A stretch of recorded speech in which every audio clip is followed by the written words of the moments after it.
Right. Good afternoon, and thank you for all of your patience. We've had a stream all day, but this is the first time we've had commentary on the stream. Due to the fact that I was rubbish today, I get to call this game. You heard it first, I'm out of the tournament, so now you get to listen to me, you poor buggers. But what you do also get to see is two of the very best, if not probably two of the best lady players in New Zealand, not just in the South Island, even though they're, funnily enough, North Islanders, in the entire country. Denise Wilkinson currently at the table versus Camellia Cook. Also, as well as being fierce competitors, great friends, and both North Islanders and both ladies are also related. They're cousins. This is the Cook and Wilkinson families intermarrying, and of course from Tokoroa, which has only a small place, but it's a big pull nexus within New Zealand. There's an awful lot of talent that's come out of that little place. These two very much products of that environment where pole is played hard, played fair, and played by all who's born into it.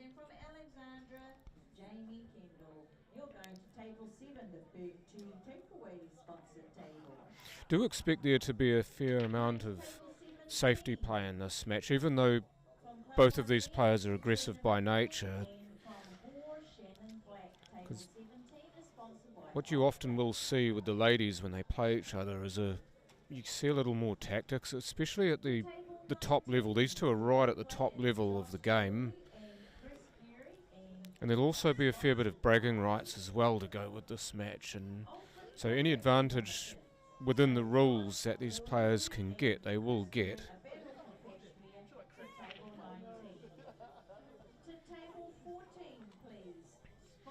So, tournament controller at the moment, Karen Burns. It was Karen Edwards until I think either yesterday or the day before, but she had to hand the reins over to Karen Burns due to a family emergency. So Karen Burns has stepped in to do her good work. Both Karens have done a fantastic job thus far in this tournament. Any hiccups that we have had have been smoothly ironed out, but that's what you'd expect at most tournaments, to be honest. They never all run 100% smoothly.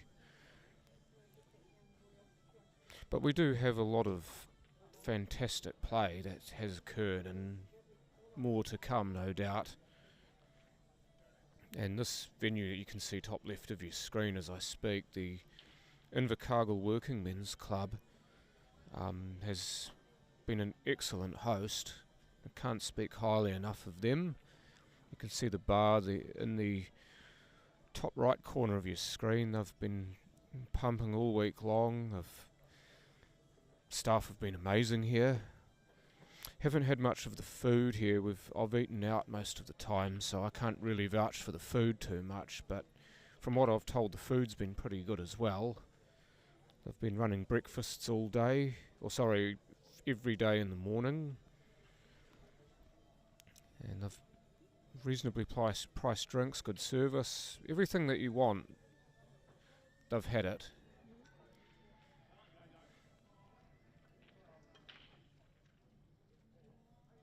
Oh, unlucky. She managed to get the 2 out, but just unfortunate to put the 5 into the 7 there.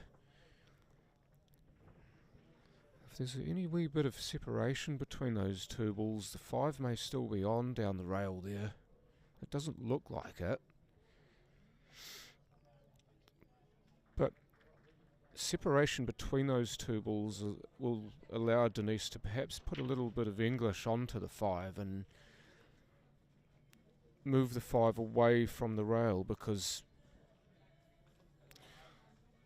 naturally if you're looking at that now, if you play the 5 straight from roughly where the cue ball is, or where the 2 ball is,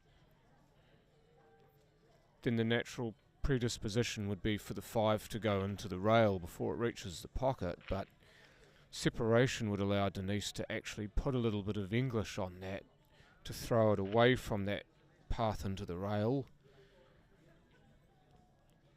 So we'll just get to see if she can do that or what have you here. So with the 3 covering the 11, it's best to be doing this now, because the other 2 balls aren't really handy to Camellia. But you're right there. In fact, it nearly missed the pocket on the other side. That tells you A, the shot was on, and B, how much room she actually did have to play it, and C, and more importantly, how well she played it.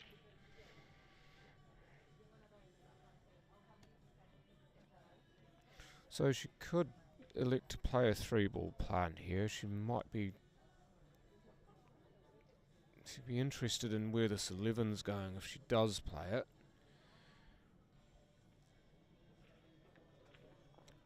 But instead she tried to lay the 7 up. It's probably not the best place for it. Imagine she'd rather be wanting that closer to the middle pocket. Get behind the 1 here for Mia if she can find it, and she does. And deliberately playing that off the 1 to move it away from the pocket. And also there's an outside chance if you do that you'll tie it up on the black. So she didn't get that, but she did at least make the pot and move the 1 away.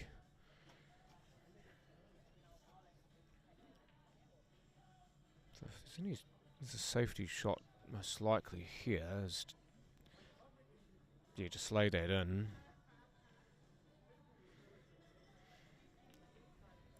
And there is a large gap, as you can see, between the 15 and the 8, however.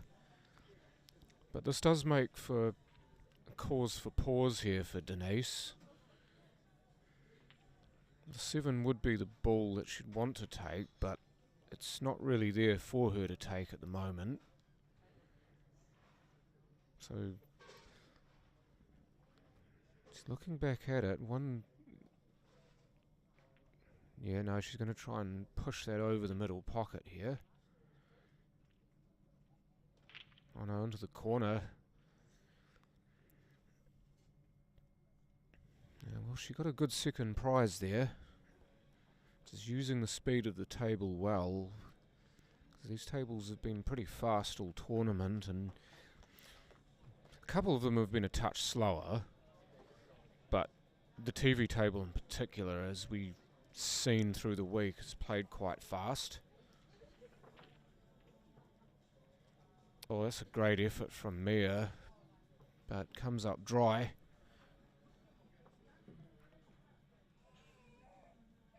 Hi, Shah. I'm not sure, sorry, Charlotte. As much as I'd love to give you a score update on that game, I can't. I know you've got a fair bit of skin in that too, with Jojo playing. Jojo Coleman and Charlotte Coleman, for those of you who don't know, are sisters-in-law. Charlotte having married Jojo's brother Dan. You don't really need me to explain all of this to you, but I will anyway.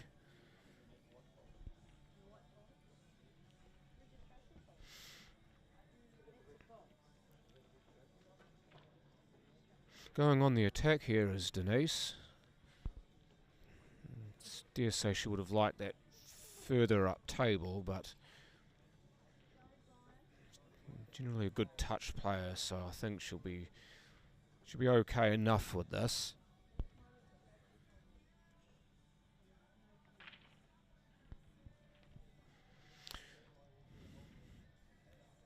Okay, so 2-0 Des, says Charlotte. I'm not 100% sure how accurate that is, but we shall see. 3-0 to Des. 3-0 to Des there, Shah, and anybody else watching. Des knocked Adam Lilly out in the last 32, 4 frames to 3. Those of you wondering why there's such a big match this early on in the competition, well, did you bother looking at the North Islands? There were several games there that were at least worthy of being a semi-final in the last 128 and last 64.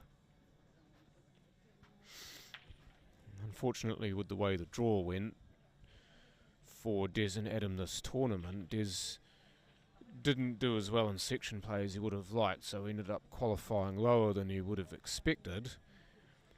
Thus he faced Adam earlier than you would expect, and he ended up being the victor of that. These things do happen in big tournaments. That's a fantastic cart. And she's controlled the cue ball extremely well there, because the usual way to play that would be to give it a bit of a belt and then you don't know where it's going. But she played it with a bit of side and perhaps a trace of stun. Oh, he's just about went inside the 3 and could well have sat good for her there. Tried that treble, and just say always have a go if you're not sure or you're in a position where you don't have much to lose.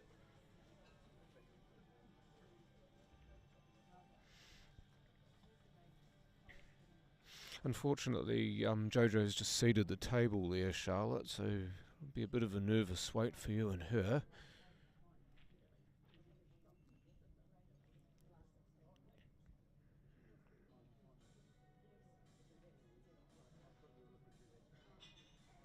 Play this similar to how Camellia played her shot before.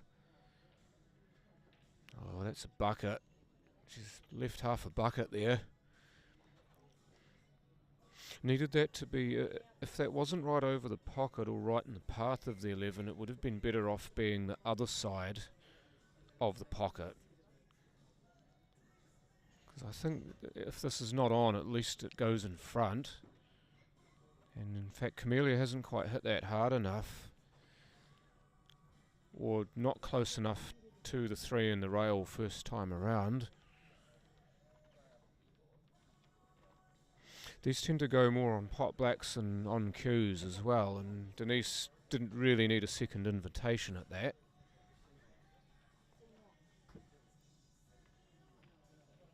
And thus drains the black, so Denise Wilkinson gets off the bunny egg first.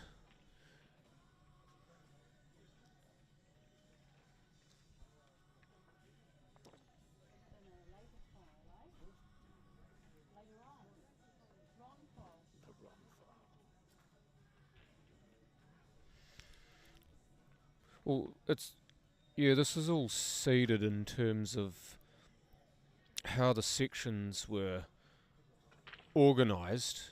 When you had section play, obviously you had your seedings with regards to results at this particular tournament, like the South Island tournaments, and also I'm not sure whether your regional stuff factored in or not. I know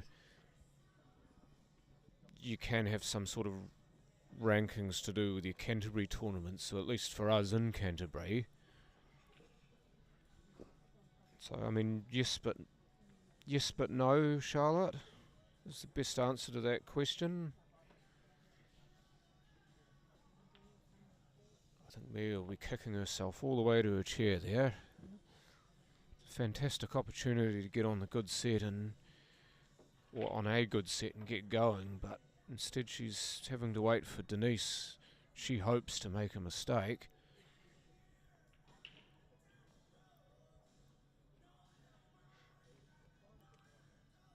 A few difficult balls in this. I still think the unders are the better set of the two. Denise has nominated that 6 as her ball, and she will be on the unders.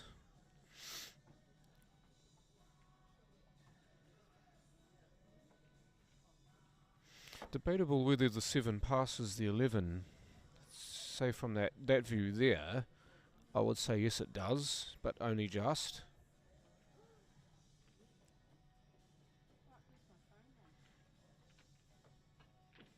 If you've been watching guys like Simon Singleton and Adam Louis in particular play, they're incredibly good at picking those little gaps to get onto balls that are just on in pockets like that, and incorporating that very well into their finishes. Because where the 7 is close to the black, actually, if you can get rid of the rest of them, I know the 2's difficult, but if you can get rid of the rest of them and land yourself plumb on the 7, then it's a good link ball for the 8, because all you need to do is get straight on the 7, plop it in, and you've got you straight on the 8. That will have to wait for another time because Mia's at the table.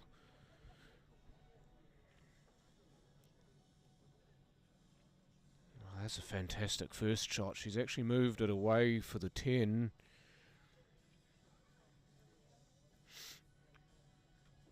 Similar to Denise, she's got a ball tied up there, and this, in her case it's the 9. May have a crack at it now. Off the 12. I know some people would have had a go at that, but obviously the time is not now.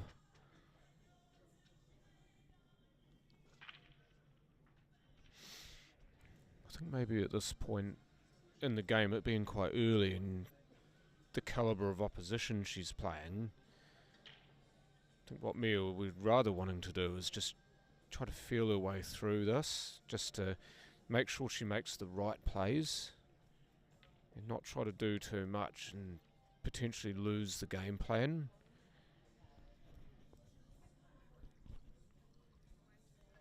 Because if you're feeling any different, or maybe playing a different player, or the circumstances are different in any way, then you may on the 12 decide to go for that shot to open the 9 up. But quite possibly the way Mia's feeling at the moment within herself, she's thinking, well, it wasn't the right time. I can just tie something up. I can keep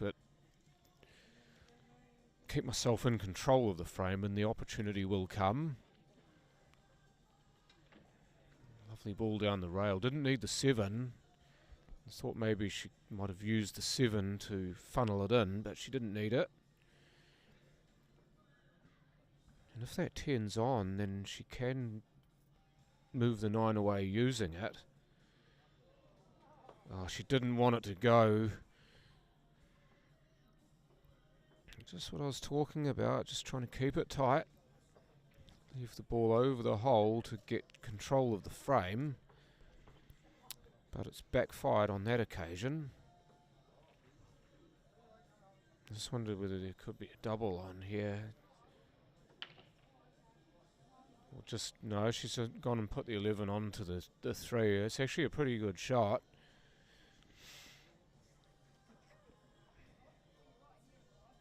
So she stuck true to the plan there. She did run into difficulties with the ball going down rather than staying up, but she recovered well to cover something else.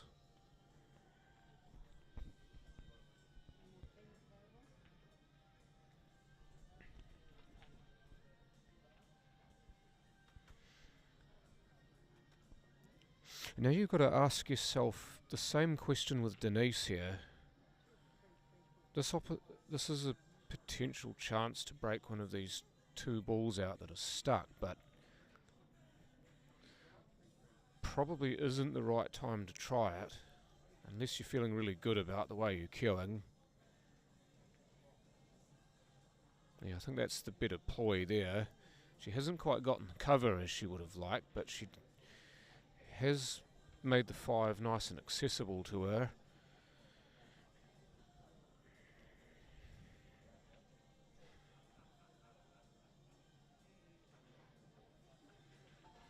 I didn't want that kiss on the 3.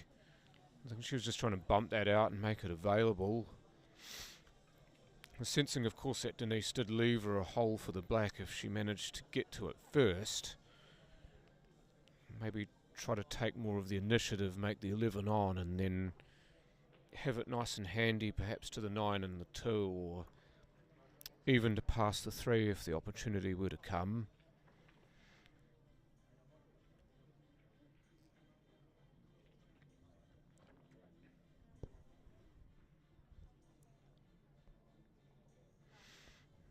So for Denise here, if the 11 is blocked by the 3, then would that warrant a go at this too? Well, at the moment, no, unless she's looking for a bank.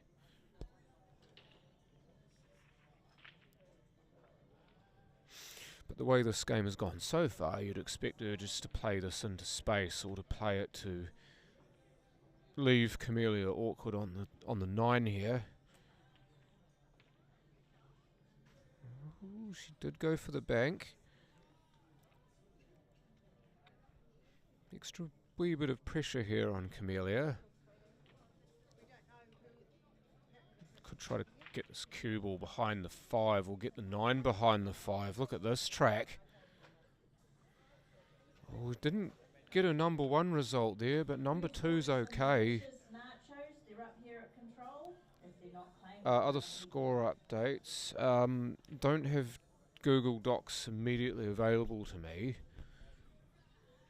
which we are using to track games. And the frame scores within the matches are not live, so you'll know which games are on, but not what the scores are. So I can't help you at the moment, Lemon Tart.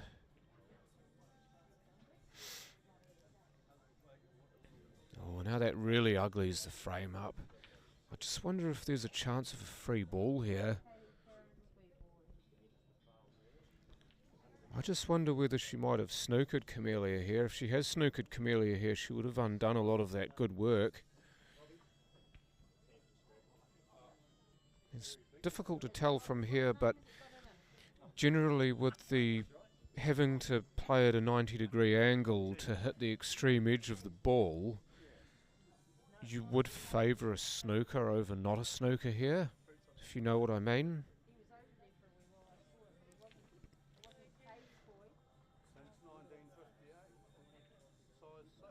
But I don't think it was a snooker. And that's an excellent shot from Mia. Don't think I can describe to you how good a shot that was, because there's so many reasons why that could very well win her the frame. One of them, of course, is the fact that the 11's handy to all those balls near the pocket, so if she gets the angle that she wants, she can break them all up. 2, better chance at a free ball later. And 3, also because they're tied up. It's throwing an extra spanner in Denise's game.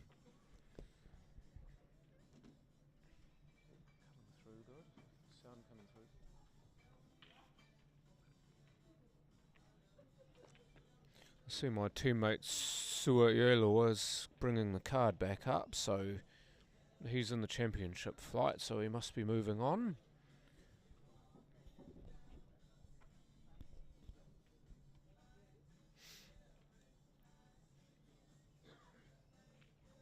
Denise will want to make sure that she doesn't leave Mia snookered here, but the problem with that is that so many of the routes to avoid a snooker will involve giving me a shot at that 11 to break all of those up.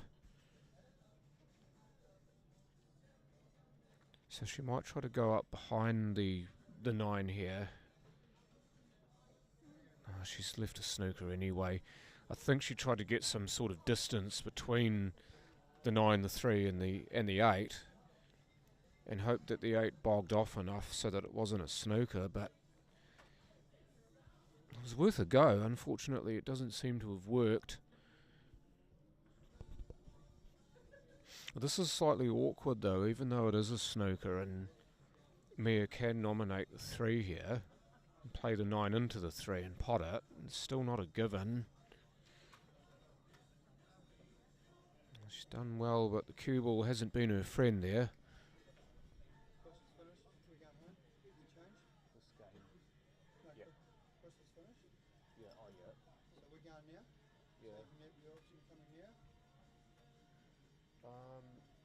I'll probably go a bit later. I'm just having a bit of fun here. But thank you, Greg. Can you please give me a go? Just double jack.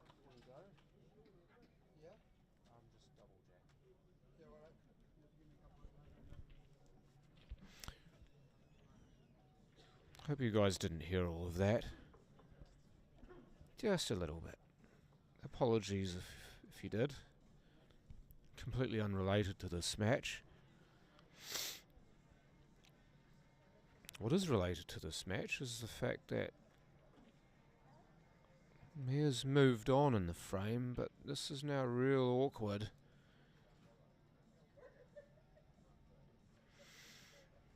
And that all ends up as another fantastic shot. Just using the lines very well there on that to get the cue ball safe, and also the natural way the 11's going back towards the 2 means it's a bit harder to get a safety. Because if the 11 bogs off down the other end of the table, then Denise can play a tap type shot on the 2 and leave her long again, but this is a bit harder to do it off. I'm just wondering which way she's cueing there, whether she's cueing to cut the 2 in or to play the cue ball into the 11 and kick it away, or play the 2 into the rail and kick into the 11. Several different ways that she can play this. None of them are particularly great, but whichever one she decides on.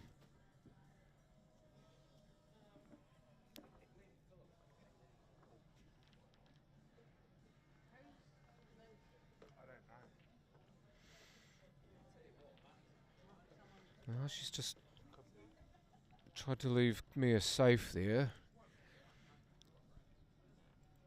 She's using the gap, or using that large area in behind the 11, the fact that she's well underneath the 11 here, just to lay that safety up and pass the difficulty on to Mia.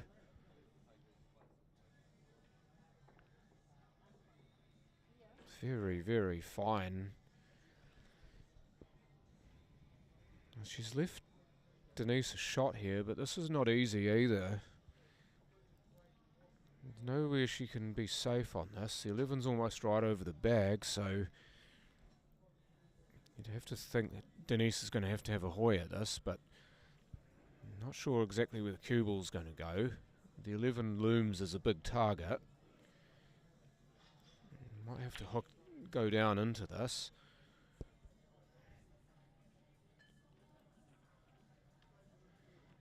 Oh, that's a fantastic shot. Didn't go down into it at all. She just sort of dragged it off with maybe a trace of English, just to keep that cue ball on the narrow away from the 11 and keep herself there for the 8. So fantastic little 2-ball finish there from Denise. 2-ball finish just gets her 2-0 up.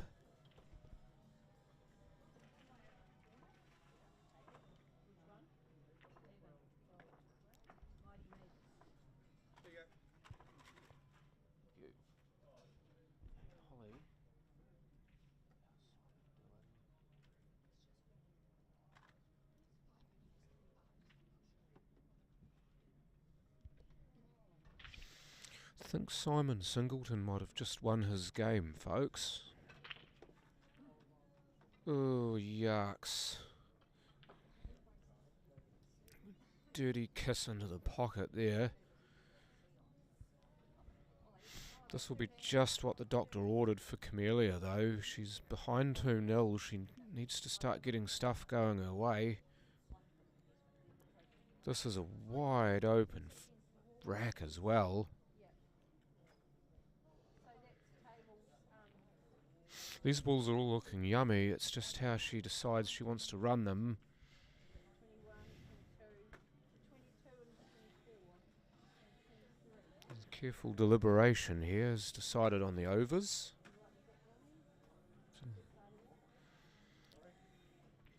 I think dictated more to her because of the fact that Denise scratched off the break and more overs available to her initially. And again, as I say though, either set was fine.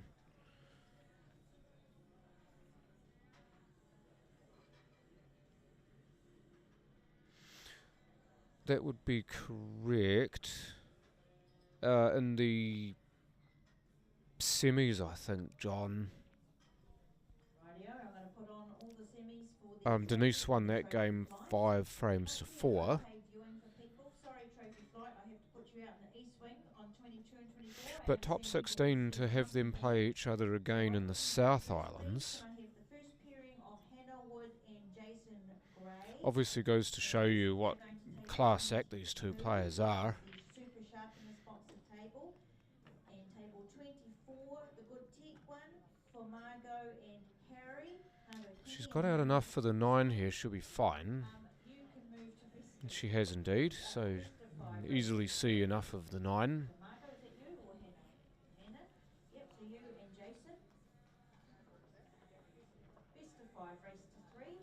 And Margot and Good Harry, speed control there. 5, race to 3. Probably go for the corner rather than the middle here.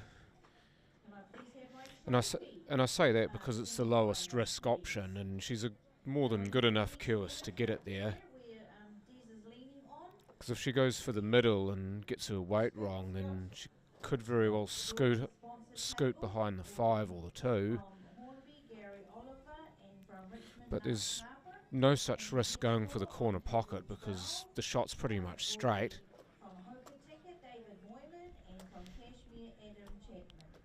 Looks like she's aiming for the middle here. And oh, she's hung it. You could see how close she was to the snooker as well. I just wonder whether Mia might have missed a trick there. She's going for the closer pocket, so maybe she felt that it was a bit of an easier shot than the shot in the corner, but generally you would find players going for the corners on those, at least in my experience.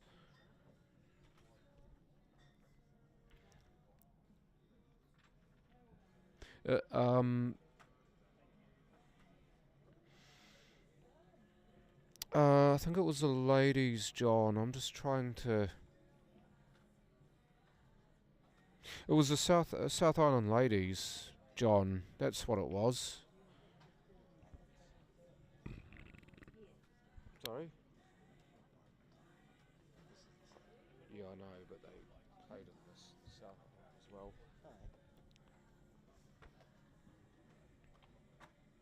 Oh dear. Got a dirty kiss off the 4 and in she goes. Somehow I felt that she was almost expecting that to happen too. She's almost walking away from the table thinking I was afraid of that. Oh, that's pulled up nicely for Mia. So could have easily been on the top rail. But she gets off the schneid. Denise Wilkinson leads Camellia Cook 2 frames to 1.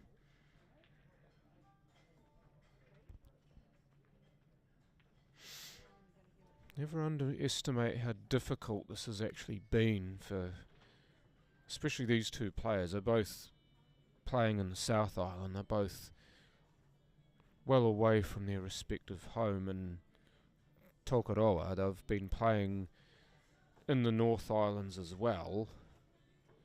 And then they've come for the South Island ladies, and then obviously the Opens in this tournament. In fact, Mia's just gone and off the break as well, so she's handed that same thing back to Denise here. But yeah, you've got to, whether or not whether or not it's fair to other players or what have you, that's not a debate I'm going to have. But you cannot deny what these ladies have had to go through to get to here and to play each other and to play each other and then to play each other again. I think it's an awful lot of will, shall I say, to have to play in all of these events, and you have to have things actually go your way to play in these events in terms of time off work and time available and have the cash available and have people to go with and all that sort of thing. You have to have a lot of things aligned for you to be able to play in all of these events. I think there'll be a fair bit of tiredness in these bones here, but they're still playing some fantastic pole.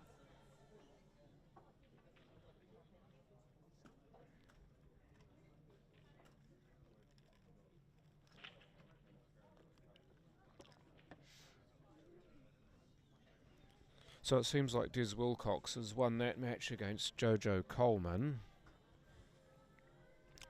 Just saw him walking up to the control table with the scorecard.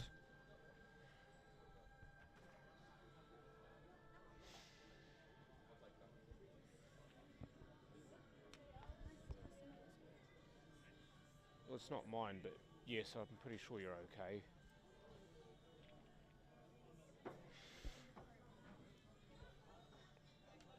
Needs to make sure that she clears the 12 here. Because the 12, she'll want that for the black. This is a nice natural angles here, 10 to the 12 to the black. She wants to be in nice straight lines after this shot. Lance Harper, you are on your last call. Yep, he's pretty much straight. Please, for the trophy semi. Lance Harper, please. Needs to not get herself involved with the 2. That'll lead you into trouble. I'll give you 2 minutes and then you're going to have a rec at the table. So needs to just pull up short of it. Or even just play the wee bump away there. Just move it out the way so you're not having to queue around or over it. This does throw another potential spanner into the mix. There's possibility for an in-off in the opposite corner pocket here. You wouldn't expect it to happen. You'd expect this cue ball to contact the 7, unless she's deliberately pulling it back.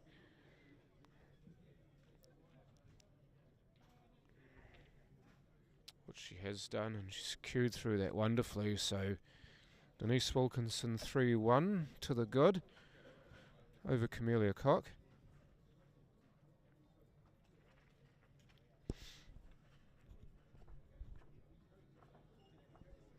Love the way she played that shot, not just because she potted it, but because she was confident with it. She actually got into the ball and ensured that the cue ball was driven to the rail. And you have to make sure you're hitting that with confidence to get it to drive into the rail like that. And in a shot where there's a possibility of a scratch, then that's exactly how you need to play it. Because if you play it timidly, then guess what's likely to happen?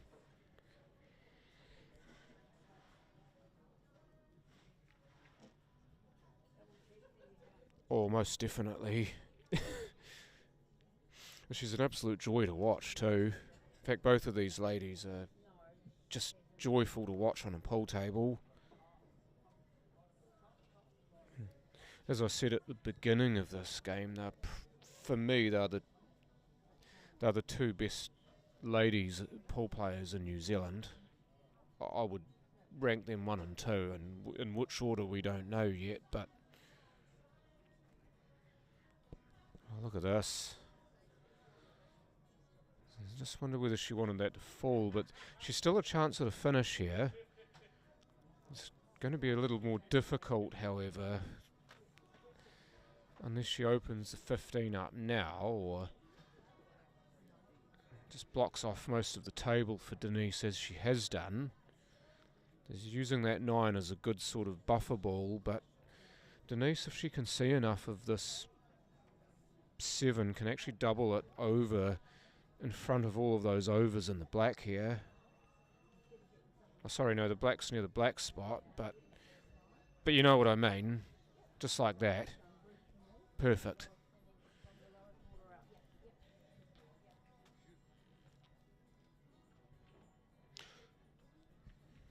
One option that Camellia does have here is to deliberately play into this, but she's not. She's going to just tie it up a little more and just take away shots that Denise has got at the 7, and even if there's a little gap there, maybe try to drive into it and kick it away from the pocket. I don't know if the 7's far enough away from the hole to do that, though. It looks like if she will try that, it'll go in.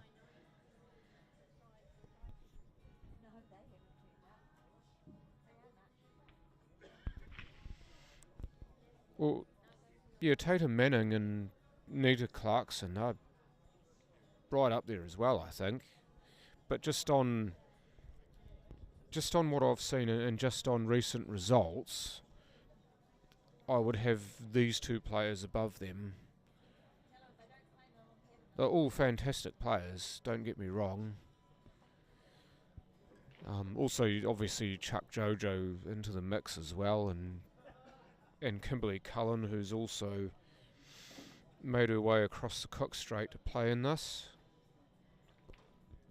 In fact, Denise and Kimberly played in the final of this event. For the ladies, I should say. Denise ended up coming away with that.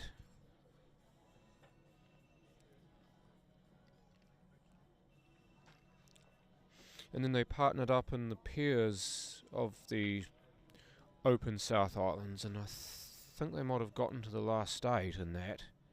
It's either the last 8 or the last 16, one of the 2.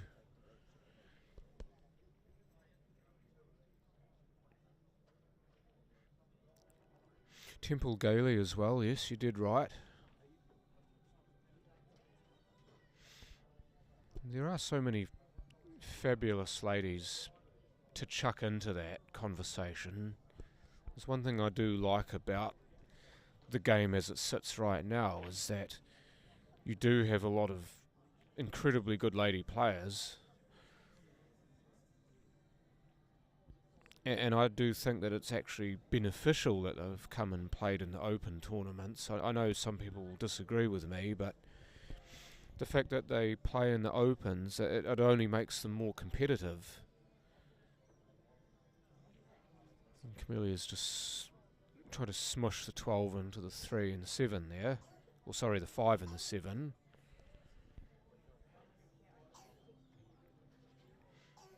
Had to make sure that she got that right in there, the 12 I'm talking about, to avoid a free ball. The free ball would just make this a little too easy for Denise.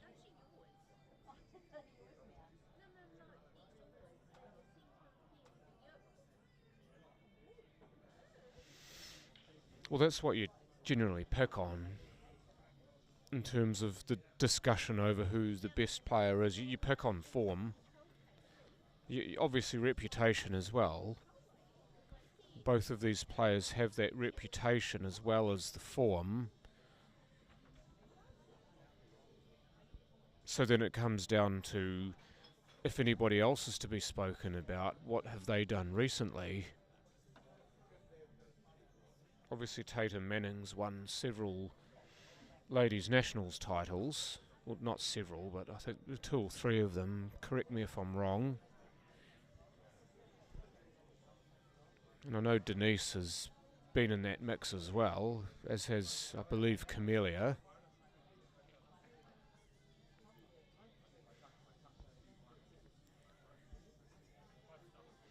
And I think this sort of thing here, what these 2 ladies are doing now, playing this type of safety game, is part of the reason why they're such good players. We all know how well they cue, we know how well they pot, but we also know how well they can just continue to stay in a game. And if it devolves into this, then the patience to keep going with it and the ability to find the shot to keep it going. This is Phil Wilkinson, very much a proponent of this style of plays, and one of the go-tos.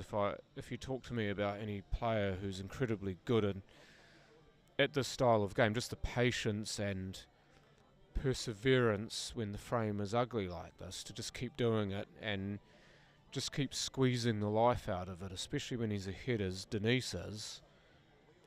He's just one of the best in the game at it, and obviously Denise and Camellia both being from that stock, it's continuing that legacy on.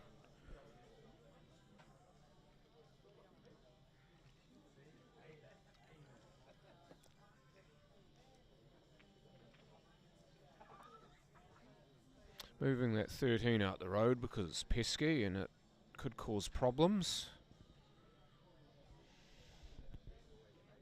Someone just ordered some nachos and I can smell them, and I'm thinking of going over and stealing them, but I'm not that way inclined.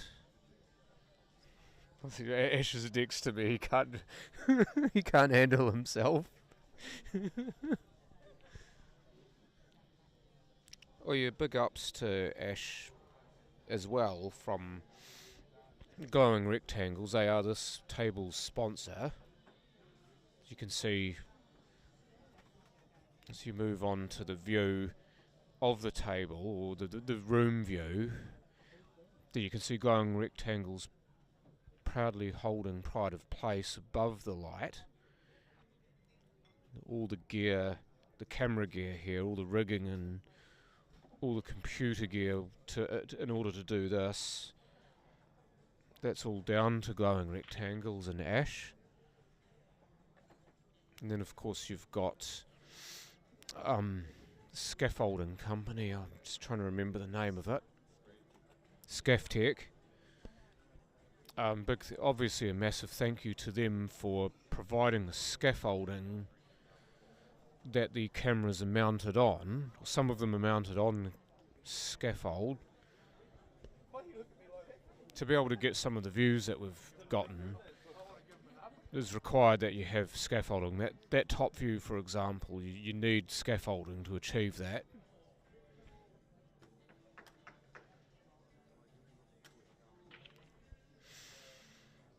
Well, this is again devolved into a frame of patience. I thought we might actually open up before, but it's gone and clammed back up.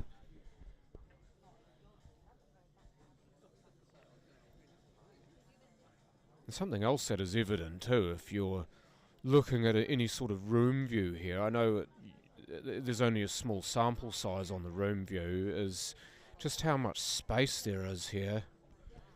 Look at all the space between the tables. You could easily jam another table in between these two tables here. You can easily jam a table in there. That's how much space we've got. I think she might be go time here for Denise. Just got to be careful that she doesn't touch the 4 safe here. If the 4 remains where it is, and the 12 doesn't move, I believe the 4 will pass. But she may want to try and move the 12 here to give herself a bigger pocket to aim into. Also in the consideration here is where the black's going to go. I don't know if the black passes the 13, if the 4 and the 3 are not there. You see, she's just gone and touched the 4 safe, so it's exactly what she wouldn't have wanted. So she's just gone and, for me, handed the initiative back to Camellia here. There's always the possibility with the the ball being that close to the rail and the other ball being that close to it, that any sort of touch was going to go bad. I just wonder if Denise might just try to touch this 4 to go between the 13 and the 12 here and offer a bit of difficulty back to Camellia. I think that might be the shot, at least from my point of view anyway. I know I'm not here and they are, but just looking from a neutral point of view and with the view that I've got, you're switching into making it hard for them now, aren't you? So anything that makes the finish that much harder, you take it.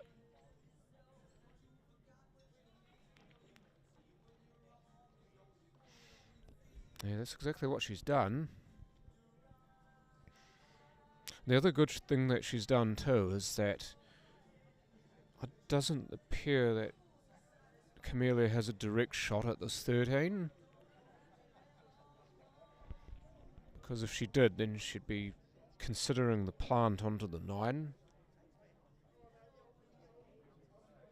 But from that other angle, it doesn't actually look like the 13 is available for the shot, because the 4 is actually too close to the white. She's looking to get a touch on either ball there, and she's not gotten it.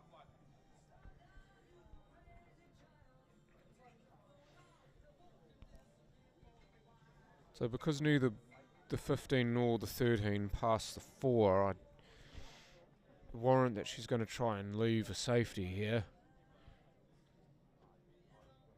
There is a possible... I think there's one shot that she is looking at, maybe, is to play the 13 into the 4 and get the 4 across to where the 9 is, but I think she just sold the farm, dear oh dear. She's just trying to leave that awkward, and in doing so she's scratched. But that shot playing the 13 into the 4 and getting the 4 near the 9 to block it that way, that was also quite risky because of all the travel involved. So the fact that you're trying to control where 3 balls went instead of 1.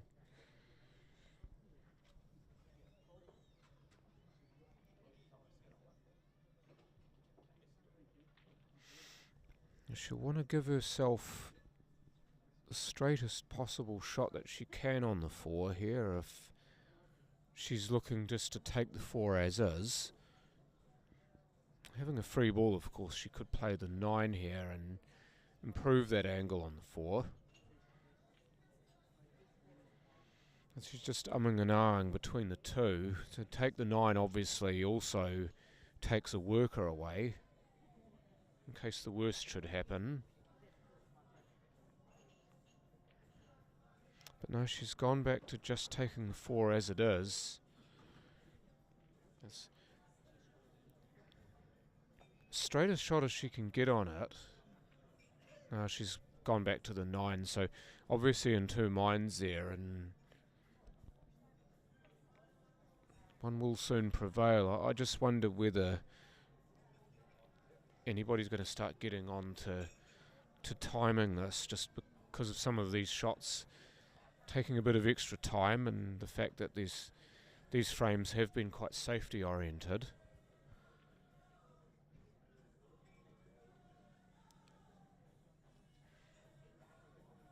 Still not 100% sure, is she? I think she's decided on the 9 as the ball.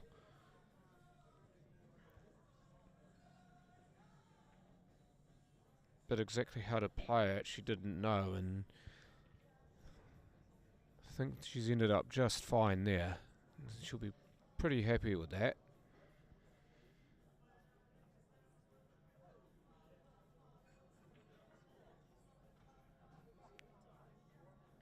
Good afternoon, Cody. Hope you're enjoying this from Wellington. Denise drains the black after a frame where she was in control and then out of control, and then Unfortunately for Mia, back in control. So she ends up on the hill here.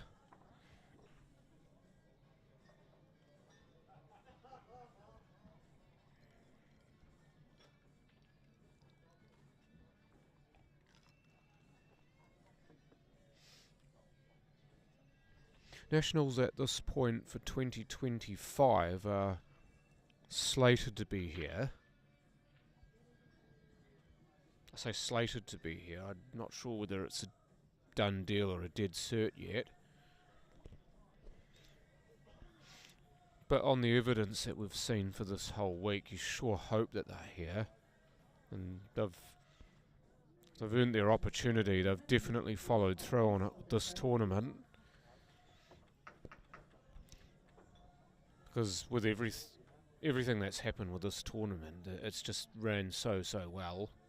And this is such a great venue, and Invercargill does deserve an opportunity to host these, because we do get to see a bit of the local talent come in and play as well. And the Invercargill and Gore players and players around those sort of areas, in Southland in particular, they don't get to play in a lot of events, especially even in the South Island. You're still geographically isolated from the rest of the country. I mean, it's a fair way to travel to get to Invercargill from most places. It looks like a nasty miscue there from Mia. Still made the pot, but she's not where she wanted to be, either with the 11 or with the cue ball.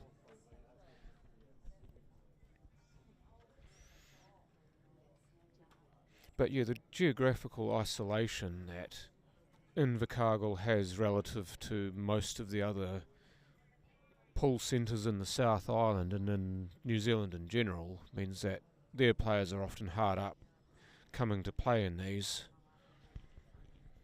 because there's more sacrifice that needs to be made for them to actually get into one of these. So the travel and having to get flights and accommodation and time off work I think it stings more when you're living in a place that's far away from a lot of other places.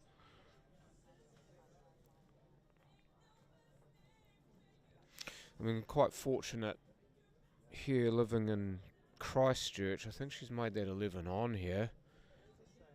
We're just breaking that, and she's perhaps done exactly what she didn't want to do here, because Camellia can try to cover this pocket with it, which she has done. So now she's got control of this frame.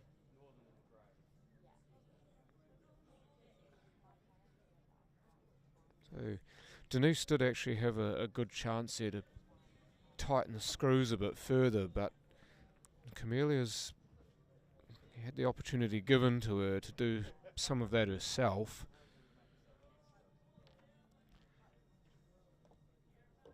Maybe a chance here for Denise to be a little more attacking. Look, stuff like this. If this 6 goes, if the black's away enough and the 12 allows it to go, which it looks like it does, at least from this angle anyway, then there is a chance at a finish, I believe.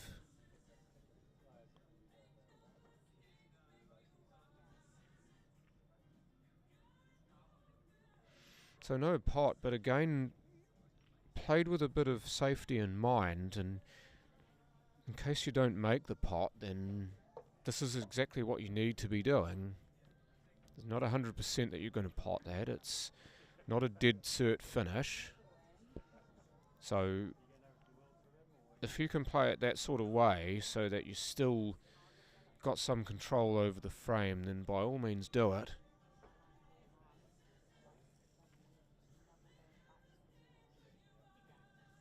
And then you get stuff like this happening. Oh, that's just insult to injury for Camellia. So you tend to get the rubs go for you when you play the right shots. You play the smart shots. You invite stuff like this to happen when the other player's at the table. Stack the deck in your favour, so to speak. 11 has a free ball. Ooh, that's an okay sort of touch. Not spectacular, but it does allow the one a route through to the 6 here. She want to keep that 6 there as long as she can. In fact, she might just play the one either off the 3 onto the 6 as a carom to a plant, or just play the one directly into the 6. She's got to be careful where the cue ball goes if she's going to do that. She might have to deliberately run into the black if she's going to do that. She has done. Oh, she didn't want them both. Oh, that's stiff. Do you see the wee smile there? I think she knows how stiff she is with that. If that forward sat right over the bag, the frame was most likely hers. But not so much right now. Now she's got to come with something.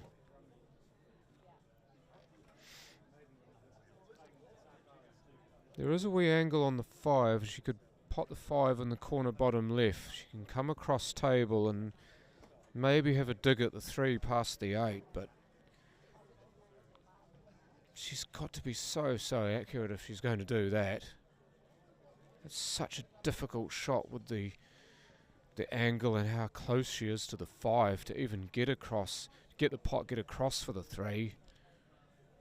She's going to have to give this some to get the track on the white.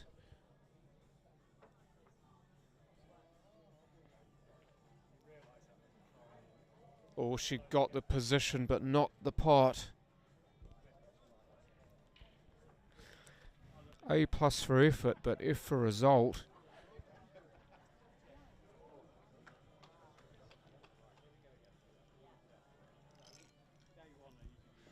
Right now, Mia, how are you feeling? How's your heart rate? Is it still in the hundreds? Or have you calmed down enough to have a dig at this for a finish? Keep yourself in the match.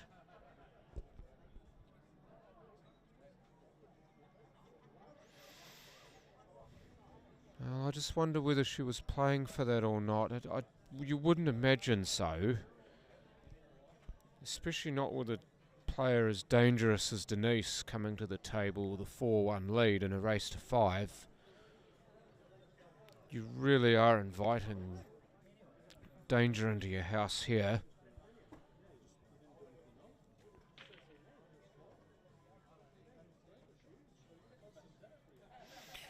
Firstly, we thank all the players for supporting the raffle table all the week. We appreciate that. They're on their last raffles today, so we want to just try and get our last few bit of horse out of their pocket to go and complete the raffles. That'd be appreciated. They're the last raffles of the day there, and they're Pacific National. So you're into the last 8, are you?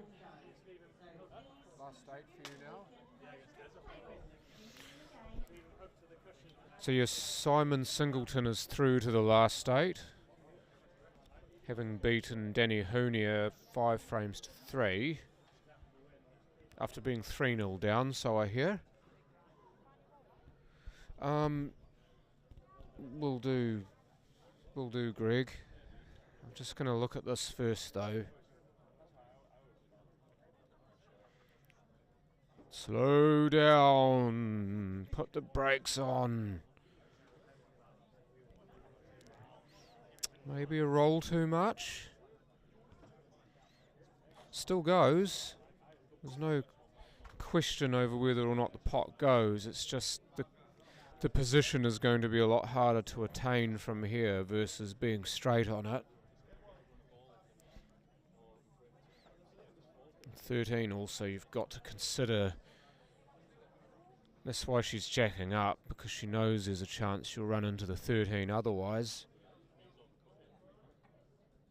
Little skiddy little shot here. Yep.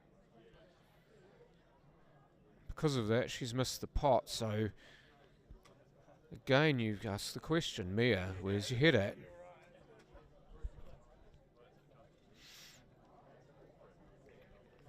A lot to do here. The 3 partially covers the 10 as well as fully covering the 8. So do you play this to try and hook the 8 out, and then that problem is resolved? If the 8 had gone on the rail, then maybe there was a chance of it.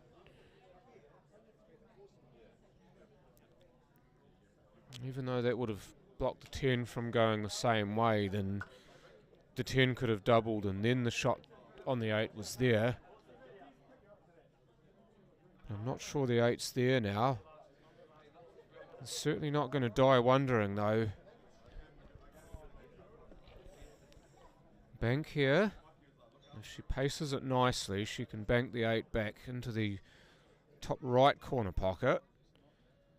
Alright, she's done that, so this to stay in the game. Pretty sure this will go into the top right corner pocket here.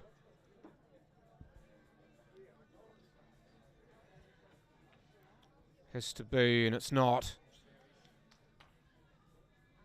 She's made it ever so slightly awkward for Denise, but you'd have to imagine Denise mopping these up. Got to be careful of a few things here, Denise. Obviously the weight, but also that she doesn't hit this too full, because if she hits it too full, she might stick inside the jaw. Oh, beautifully played. Using all the ball that she could see and all the touch that she has. Down she goes. And on goes Denise Wilkinson, 5-1 over Camellia Cook. So she will move into the quarterfinals here.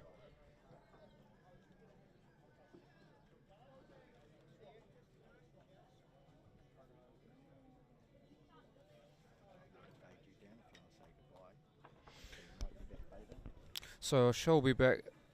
Sorry, I shall be back later. English. We will have obviously another few games on this table, 1, 2, 3 of them at least. But please do stay on the line. Still some magic pool to be played. We're now down to the last 8 in the championship main event. But we will have some action up fairly shortly, so stay on, and thank you all for watching thus far.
Check. Check, check.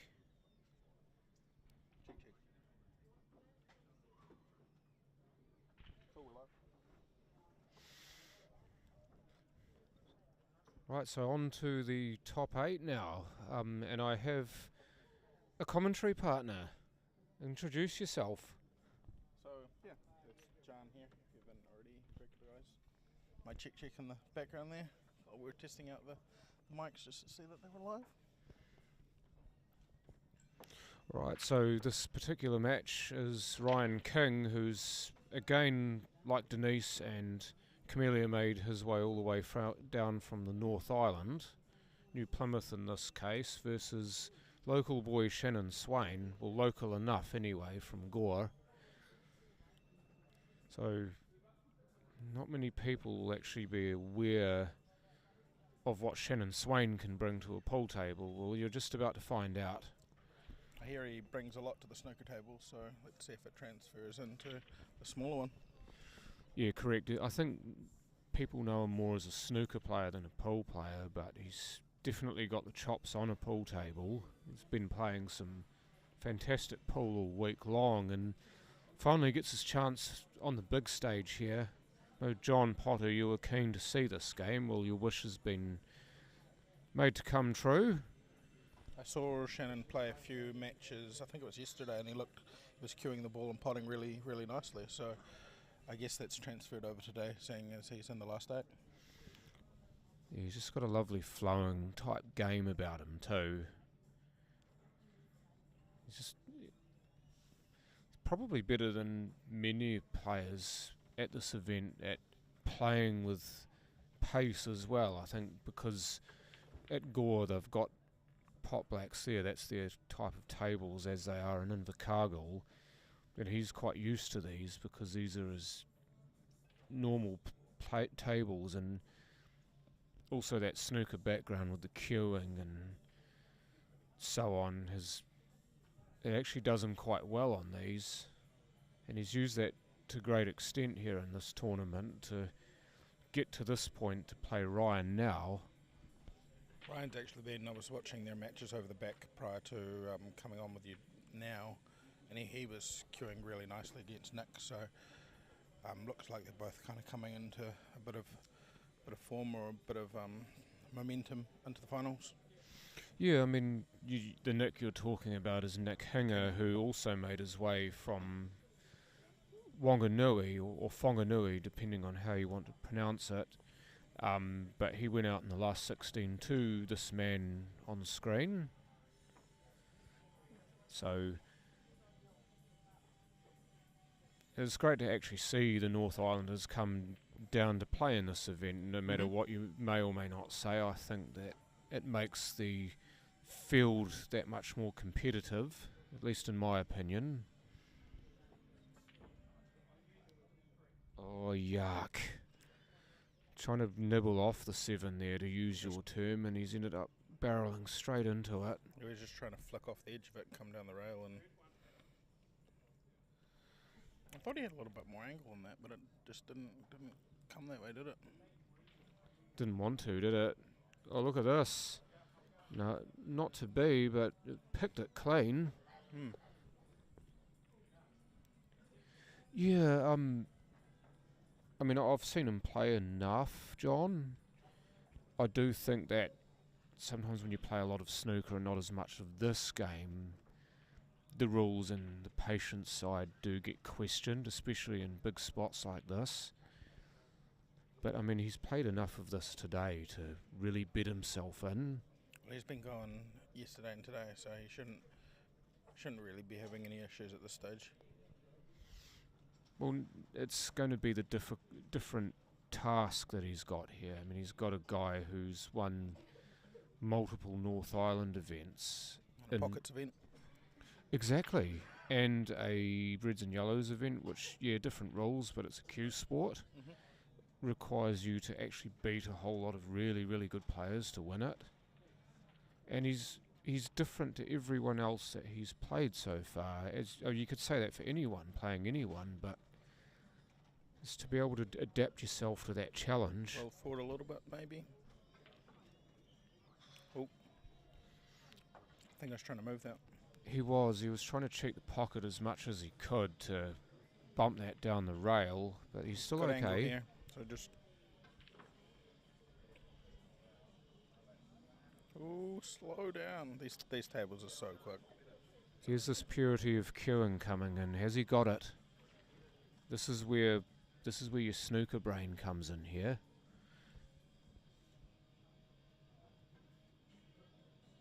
Oh no. Oh, that's a fantastic Play shot. safe. That needs to woo. Sit down.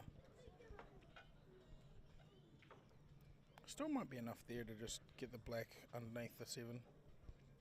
He certainly came with it.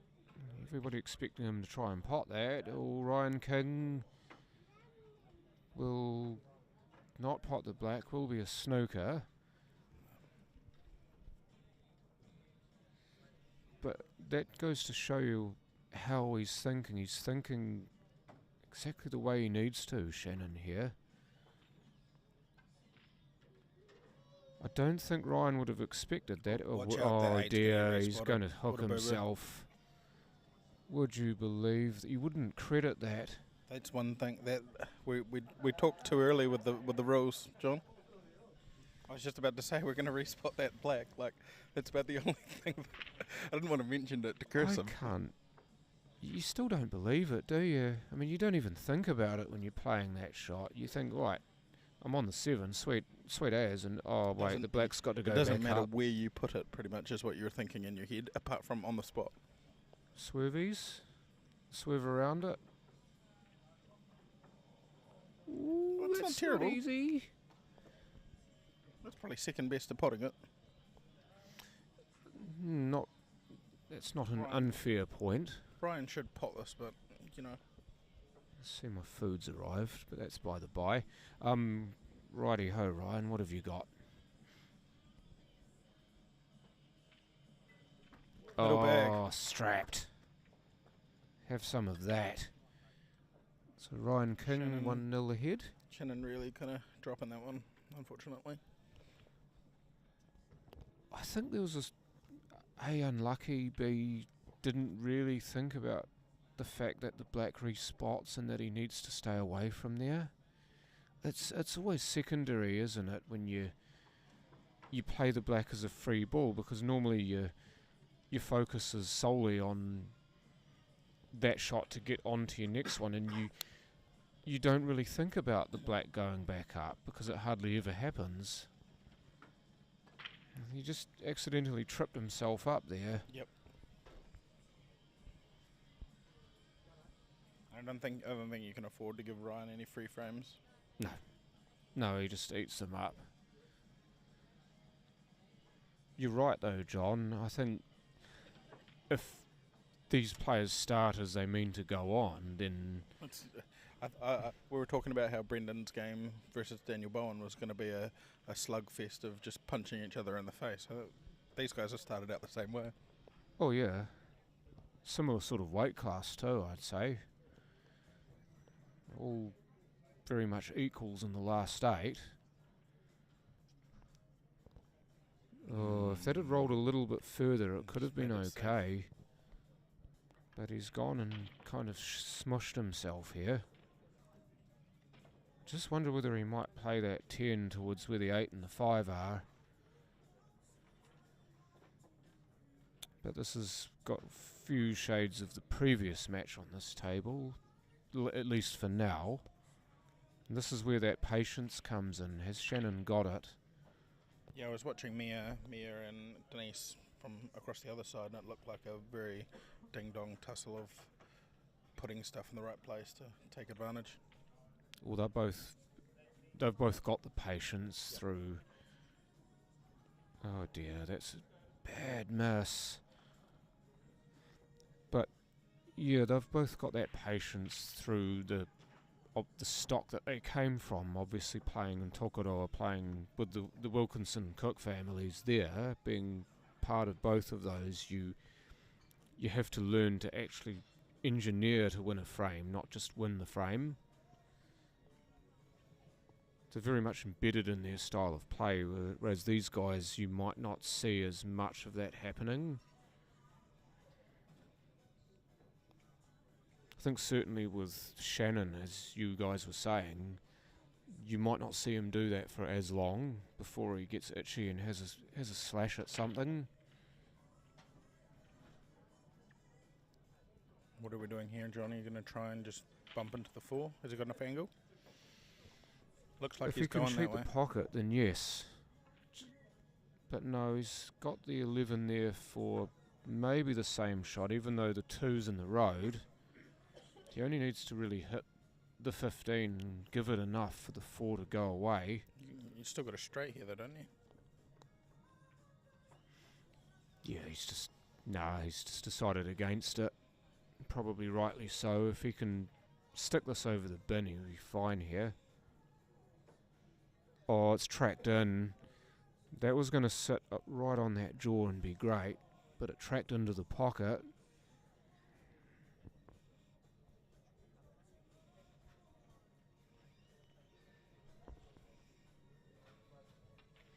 I think the angle's too much here to jack up on this and hook into the 15 and the 4. You're going to come, like, around the 2. Yeah, I mean, you've really got to bite some off here if you're going to do that, and this is quite a risky type of shot. Yeah, 8 got in the way. Is he going for the far double? Over the 1? If he can see enough of the ball, which I don't suspect he can, it might actually pass the 2 into the middle here. Or just go in safe? Don't go in. Ooh, it tracked in. The same as the ball he didn't want to pot. He was just trying to lay that down there. Yeah. Yeah, he was just trying to give Shannon something awkward, but Shannon's actually got a fair bit of freedom here. Enough is not terrible here. Like, what's his starter? The cut on the, is it the 7, the 6 on the bottom round? Yeah, Oh, he's told him to play again. That's actually an option that we don't think about very often. That's not bad. You can see a little piece of this, so you're going to try and put it in front of the 8, maybe. Yeah. Or, yeah, it nearly did it too. If he'd managed to jam it up right behind the 5, that would have been fantastic. Oh, there's a little door. The door is ajar. Can Shannon put his foot in it? But not in that way. Just having to recalibrate, I think, here. Maybe a little more angle on the 6 than he wanted. I mean, it is natural to go back up for something else, but this is not an easy pot. It's an off-angle cut. That's fine. I don't like where he put the 6, John. I think he's gone and made it difficult for himself if he comes back to the table. He possibly needed to just hit that a little bit harder to split those out, but yeah. He needed to leave one of them on, is what he's needing to do, and he hasn't, into the obvious pocket. Now we're just going to roll this over. Oh, what do you say, play again? Now you have to pop this and clear. Well, I mean, what he's done is really good, actually. Yeah, you think he was... It looks snookered a little bit. I like what he's done because he's taken away half the table here. He's forced him to go for the ball closest to the 15. Are you going to cut off this? Yeah.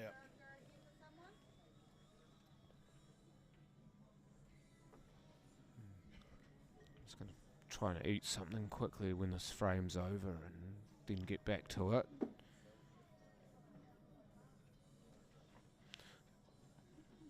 Got to feed the machine. Ooh, Oh, this get up. Is good. This is good. Get on your horse. Ball and play? I'd be calling that for my life. Yeah, as soon as it stopped rolling. Oh, look at this though. He's got the angle on the 1. Have a go, man. This is your queuing. Shannon, show us it.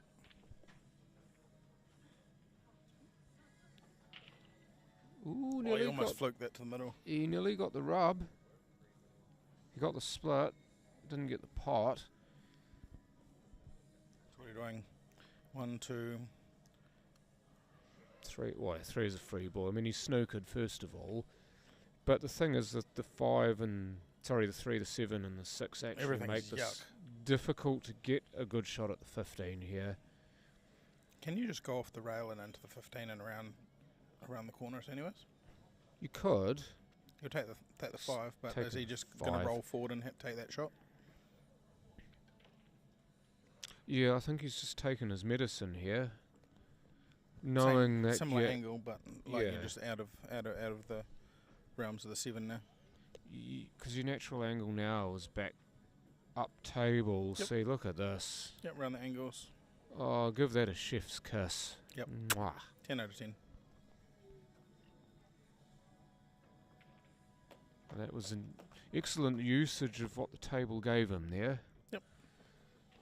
So some people would have tried to get close to that 15 to get a better angle, but he didn't need it. He knew he could still attain that. And he did, so he's 2-0 ahead. Oh, safari start for Shannon. John's just going to have a bite.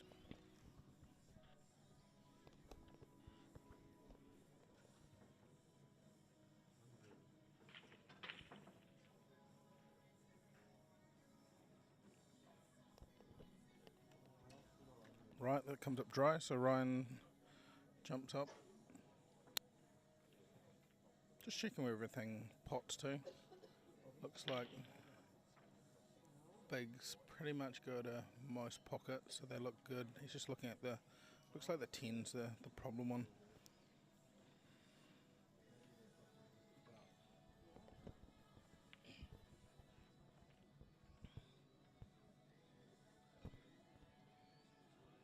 Just started there. He might just try and hold this with check side so he can take the 10 to the middle. The only other option is he comes to the 10 later to the bottom right.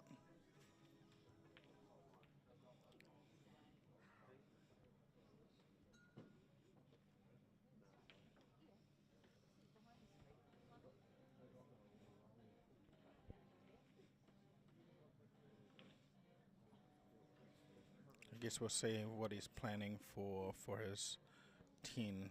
I think the 11 is going to be the worker ball for that one. So it might be like 15, 12 up for the 9.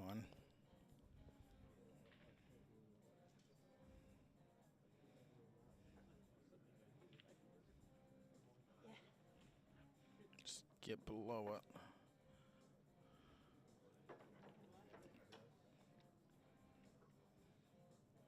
He might stun this to the rail on top.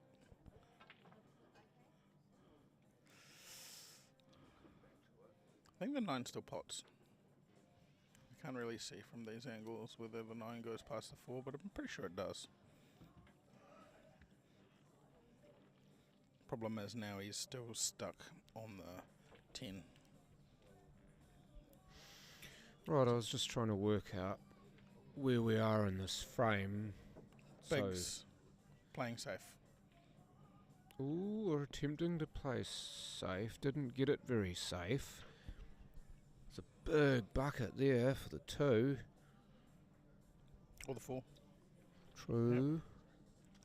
I think Shannon will be salivating here, surely. I mean, the 4, as you said, easier ball to get on. Just now. Now is go time. 4. Come around, he'll get poles on the 5 or the 7.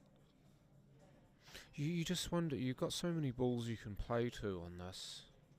So he's done that. That's a bit ugly, but it plants. Now you got to plant. Well, Plant for the game. you've got to plant, but also if you play it correctly, you've got a potential safety if you don't get the plant. Go behind the 9. But Didn't he wasn't. matter. No, he wasn't thinking about that at all. I got myself into this mess. I'll get myself out of it. Thank you very much.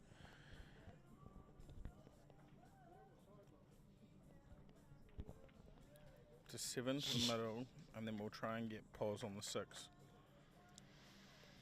No, I'll take the 6 now. Okay, Okay. fair enough. If he can slow this any. I was about to say if he could slow it any and get on the 1, then that would have been fine. Otherwise, Yeah, I you was can thinking. still get on the one. I was thinking the one next, but Well, it's on in the left middle and the right bottom Double here? corner. double middle, I think so, because you can re-establish a good shot on the double 7 middle, here. come back about 2 inches. Pretty much as called. And he's got a And good angle for yeah. the 1 here. If Here he's you go. nice and straight. How's your cue ball control? Anywhere down over the middle pocket. There you go. You want to go past it. He'll want to finish high on it, so to speak, won't he? Passes is the middle pocket. Oh, top. Passes middle pocket. It looked like it caught something. Did you see it wobble? It looked like it caught something and slowed down. It's like if that something wasn't there, he would have been where he wanted to be. I feel like he's going to screw this one. 10 will just hit the bottom rail and he'll come back up. Posy for the black. Use the 10 to almost Yeah. accelerate it, right? Or you just hold it and then it'll come back towards the middle pocket. Yeah, I don't think going into the 10's the shot. I mean, you could, Well, but it's going to hit the 10 anyways. Yeah. Whatever we do here, it's just, are you screwing it and it holds on the 10 and comes backwards? I mean, topping into it, I mean, you top into it and you could end up in the mud down there. Aha! Oh, I thought that was in. The 8 must pass past the 9 to the top left. Yes, Oh, yeah, there we go. especially on On that the special camera. big view.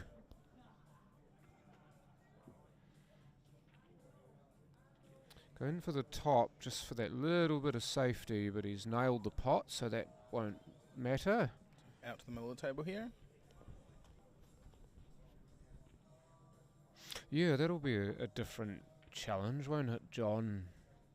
For Paul in particular, because he probably wouldn't have played much Denise very often. I think pretty sure he knows how Denise plays.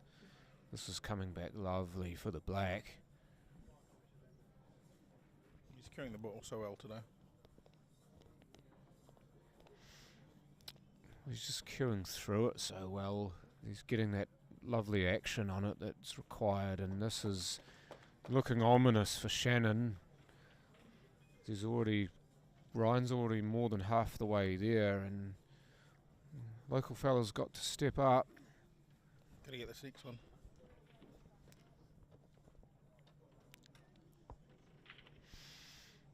To be fair, he's not actually played badly, this Shannon. He's been a touch unfortunate. He's been found out a couple of times with certain shots or certain ways of playing. That he's taken the wrong shot, or he's not hit the shot as well as he would have liked. But I still believe that by and large he's actually been playing well. He's just been 95% rather than 100, like Ryan has been pretty much right near that 100, and those are the small margins at this level that lead to you being 3 frames to 0 down. Well, I guess making the mistake right at the end of the frame costs you more dearly than at the beginning. Well, it does, because you've got fewer balls on the table for the opposition to pot, really, isn't it? So, your margin for error gets less as you work your way through a frame, especially when the frame opens up for your opposition, no doubt, as you move through it. So you almost get yourself to a point where you really need to finish.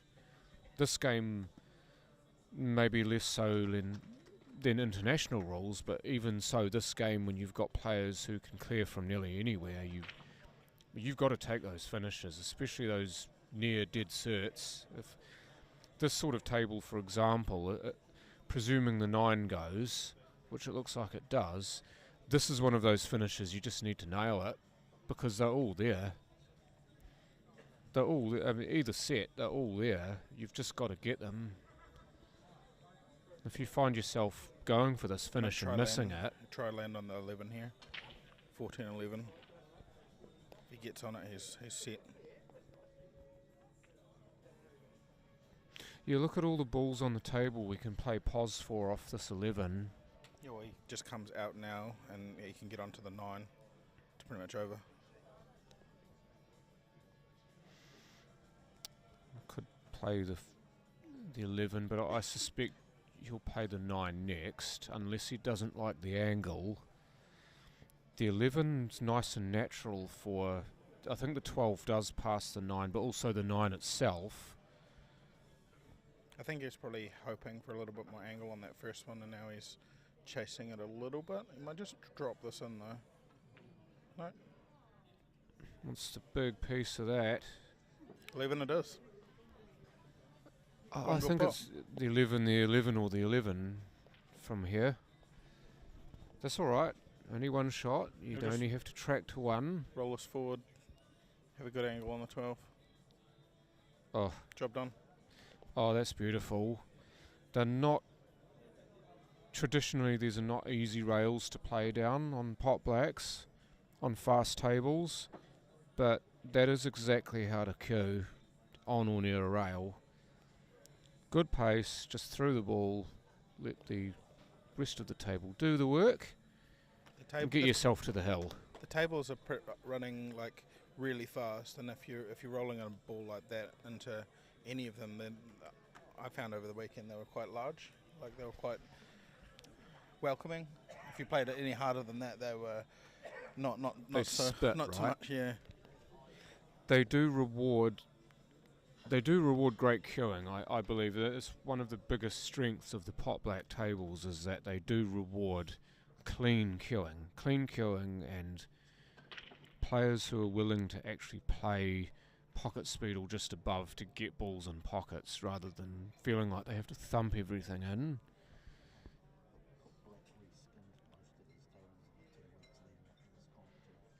So I've just been told that pot black have reskinned or reclothed these all of these 24 tables that they're using for this tournament. They've reskinned or reclothed them specifically for this tournament about 2 weeks before it began. So, yeah, basically new tables are playing on, really. You could tell that they're all pretty awesome and all running really nicely. Oh, get in. Just as a neutral observer, you kind of wanted that to go. Just to really get something going for Shannon here, because he's not, as John said, he's dead right, really. He hasn't played badly, and he's 4-zip behind. What are we going here? Small.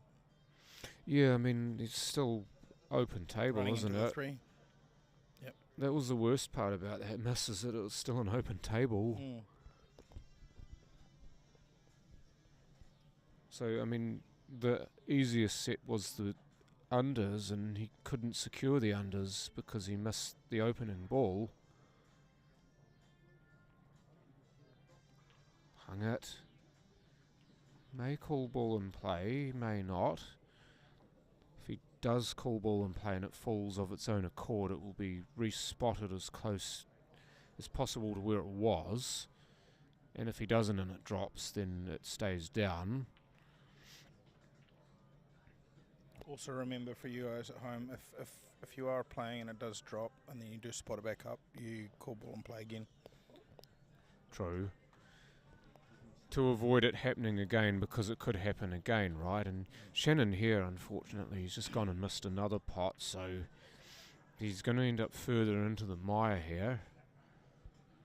Unless Ryan does something like he did before, where he didn't pot a ball.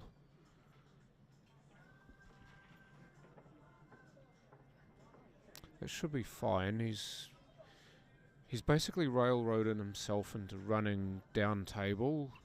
But, I mean, that's what he wants to do. I'm going to try and land on the 4 here. That would be my ball, and he's pretty much bang on it.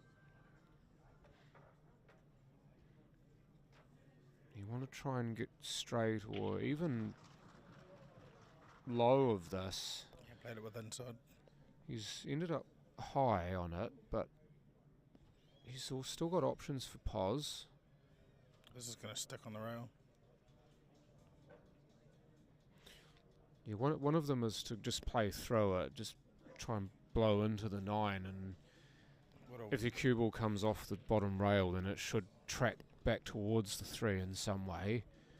He could try to use the screw and funnel into the 9, but I don't think that's going to work with this angle. Or he could just take his medicine and just drop this 3 in, and if he does drop the 3 in at a pace a little harder than walking pace, then he'll go, yeah, for that shot, past the black, for the black in the centre.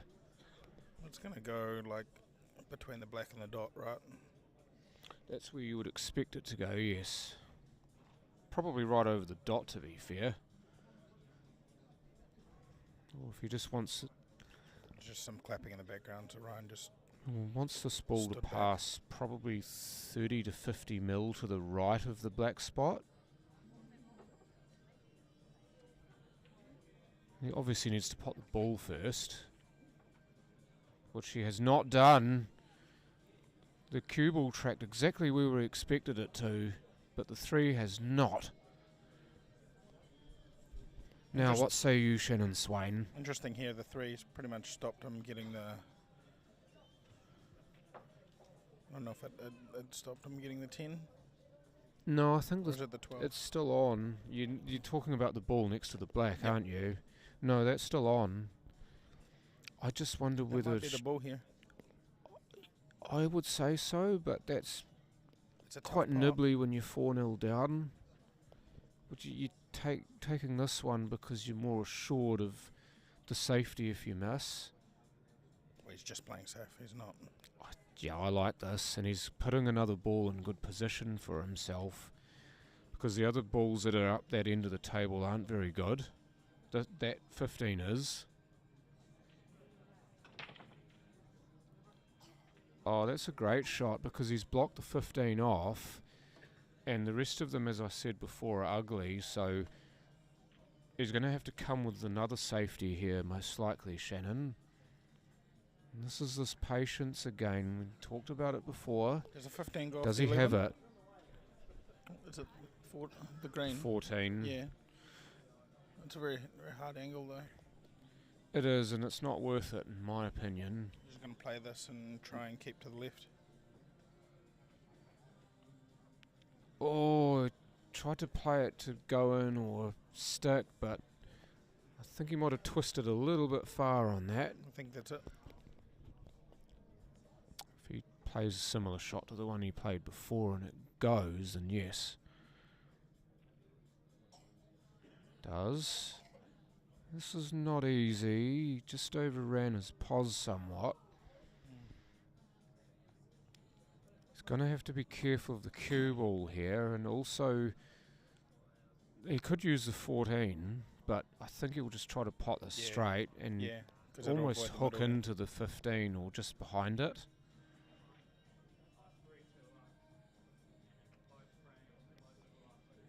No, he's just pulled up on it. I think he was mindful of the in-off too. So Shannon Swain gets another life. What does he do with this one? Basically, you got to pot them all here, son.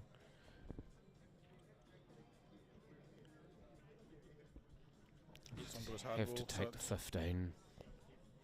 You'd have to take the 15.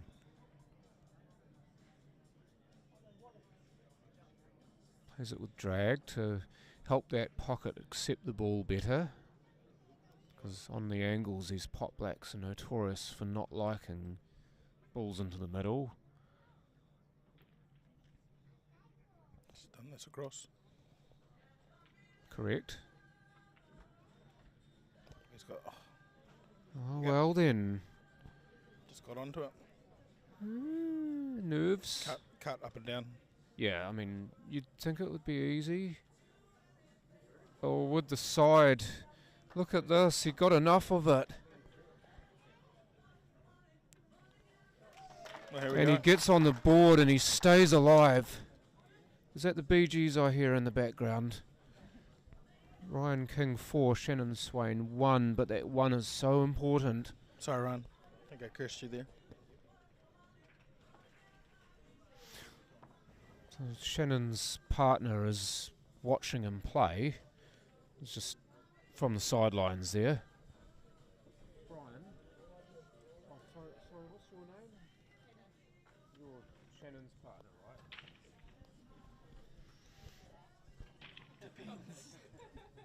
So yeah, Shannon's partner Hannah is in the audience.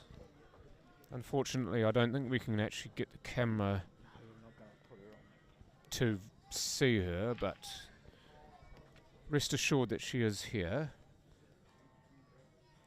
Hopefully, Ryan's wife Bree is watching as well as their daughter Isla.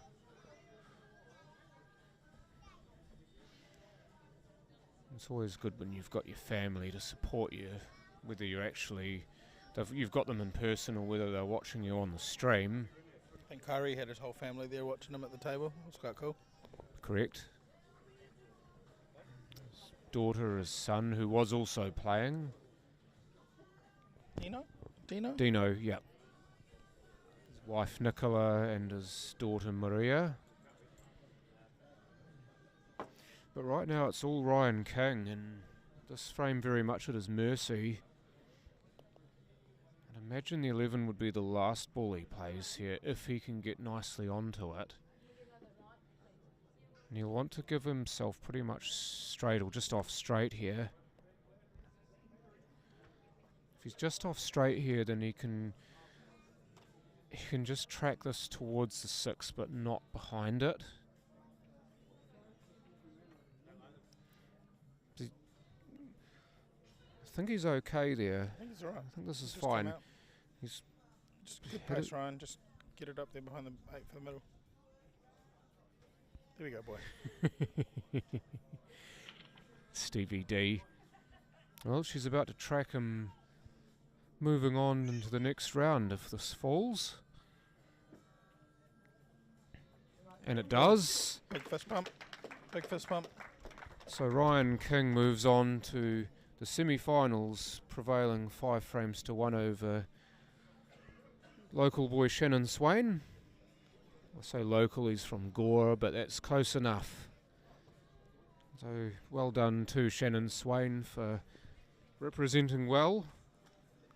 Part of the Southland crew. He's done them proud today, even though he bows out. Yeah, that's over. We might need to do a pan to another table. So, with this game being over, we'll try our best to get some score updates, actually. Jan, if you... Can we go into Simon's? Or even if you do a bit of roving reporter, Jan. Roving report. And then maybe you can relay to me what the scores are. Okay, I'll come back. So we got this game here was Shannon Ryan.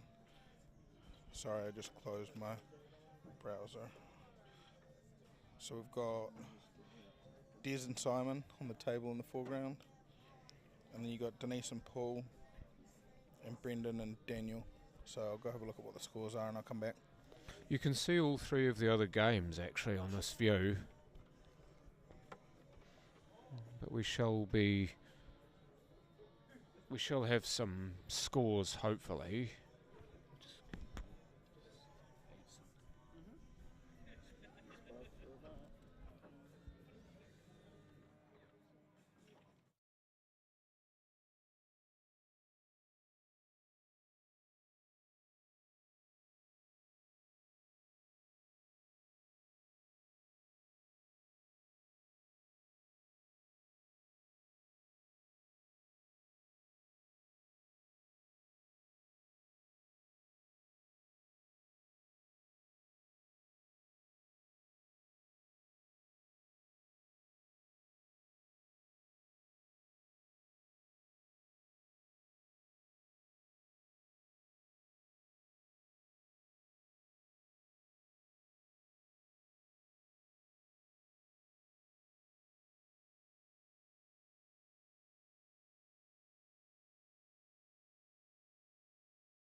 Right, so we've got some results or current scores out on the field. So Danny Bowen is playing Brendan Ning and he's up 3-2. Paul Blackler is playing Denise and the score there is 3-1. And Simon here playing Des, the score is 4-0. So Simon on the hill. To Simon. Yeah. 3-1. Paul is 3-1 over Denise. Yeah.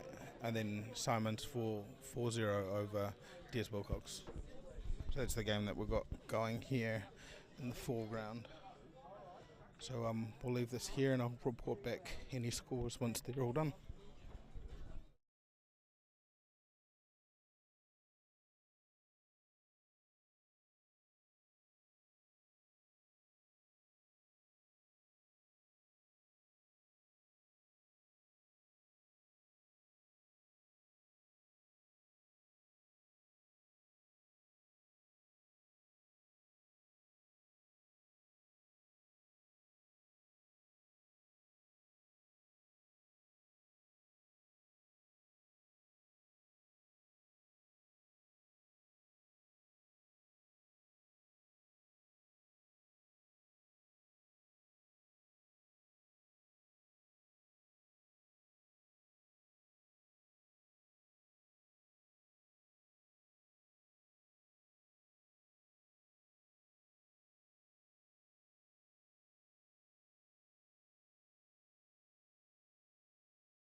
Awesome. So you get a little bit of bonus pool here in between your quarters and your semis for your main event. See Ryan King's just moseyed on behind us. Evening, Ryan. Evening, mate. How are we feeling after your game? Yeah, I was pretty good there. Hitting the ball alright. Had a couple of break and clears, and obviously helps when your breaks pop open like that and the ball's sitting like that, but you still got to go around and pop them all and clear them and get the frame on the board. So, feeling good and hopefully can keep going. How are we feeling coming into the next round? I don't know who I'm playing. I hardly look at the draw, but take one game at a time, and I'm maybe on Danny Bowen. Don't and tell him. Danny Bowen and You want to know? I can look it up. that's right. Doesn't matter. Nah, He I doesn't think I'm on care, Danny Bowen don't or tell Brendan him. Ning, so, but I don't know. Could be on Simon's side. Okay. Any message for Bree if she's watching, or Oh, she's an absolute legend at home. Isla, right? Isla and Ismay, they're absolute And legends. Ismay. They're absolute legends at home. Letting me go away and playing pool, and had a good win here and in the semis, so hopefully I can keep going and do it for them. Who's playing here? Katrina. Is this the final of the flight? So Simon, This is the semi-final of the main flight. That's a huge effort from Katrina in the semis of the flight. Yeah, hell yeah. That's a big achievement for her. I don't think many people would have expected her to get this far, to be fair, but Well, she's Tech- gone. I was actually she's milled through it. I was actually practicing with her last night, and she was hitting the ball really well. That cue that she's using, by the way, is the cue that her late partner, Chris Bowman, used to play with. was it his actual playing cue? Yes. Thanks, If you Ryan. get- if Good you luck. get- Well, yeah, that's all right. Had enough. Probably because the attention wasn't on him. He skedaddled. And for the people at home that wanted to know, he's going to be playing the winner of Daniel Bowen versus Brendan Ning. Well, you best to tell us that when he's not here, right? Yeah. So thought I'd get that out now. I think that game's either over or it's. I think it's Hill Hill. because they shook hands. Hill Hill Or there. they just With, love each other that much. looks I like mean, they're Brendan. really good mates. Brendan's on and off rack- the table. Brendan's racking it. So, do we want to talk to Mum, John? To Mum. Mum's trying to call you. Not right now. I'm busy. Sorry, Mrs. Saundercock. Should be watching the stream. She'll be enjoying herself in Hamner Springs. Too much to be watching the stream. Yep, so they're Hill Hill. So last match over there in the background in the far corner. My biggest problem is that I've got this. My phone is. I've got rid of the noise because I don't want to interrupt the players, but I don't check it often enough to actually answer any messages. There's a whole bunch of people who've messaged me, and I wouldn't have a damn clue. That needs to get good, which it has. So I think there's a huge opportunity there for you to have a smartwatch going into 2025.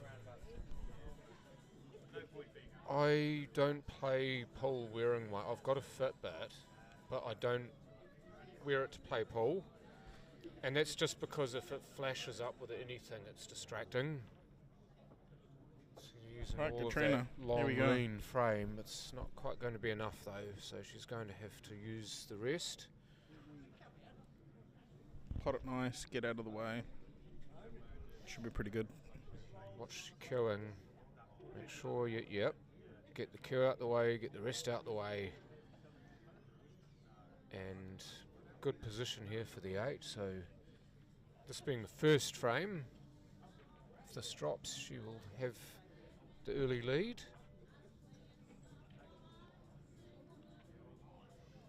Which she does, so Katrina McLean 1-0 up over Josh Ielua. That is a lowercase, well actually they're all uppercase, but that's I-E-L-U-A. So many people get that wrong. It's Ielua. It's the best way I can pronounce it as a non-Samoan person. We just say Sua. Yeah, I mean his Samoan first name is Yosua, or Sua for short, which is a hell of a lot easier for most people. So Sua Ielua, or Josh Yelua, either or. And it's not Oh, Catriona either. It's Katrina. It's Scottish, right? No, it's Scottish, so Yep. it's pronounced that way. Whether this is important to anyone, I don't know. But your CLW, by the way, is Club Waimea, which is in the Nelson area. And Cass is Cashmere, which is in Christchurch. Oh. Flicked that 4 and just came up that way.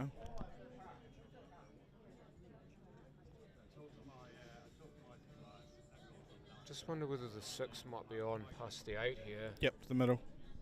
So she's just going for a cut, or you reckon she'll be going for a bank?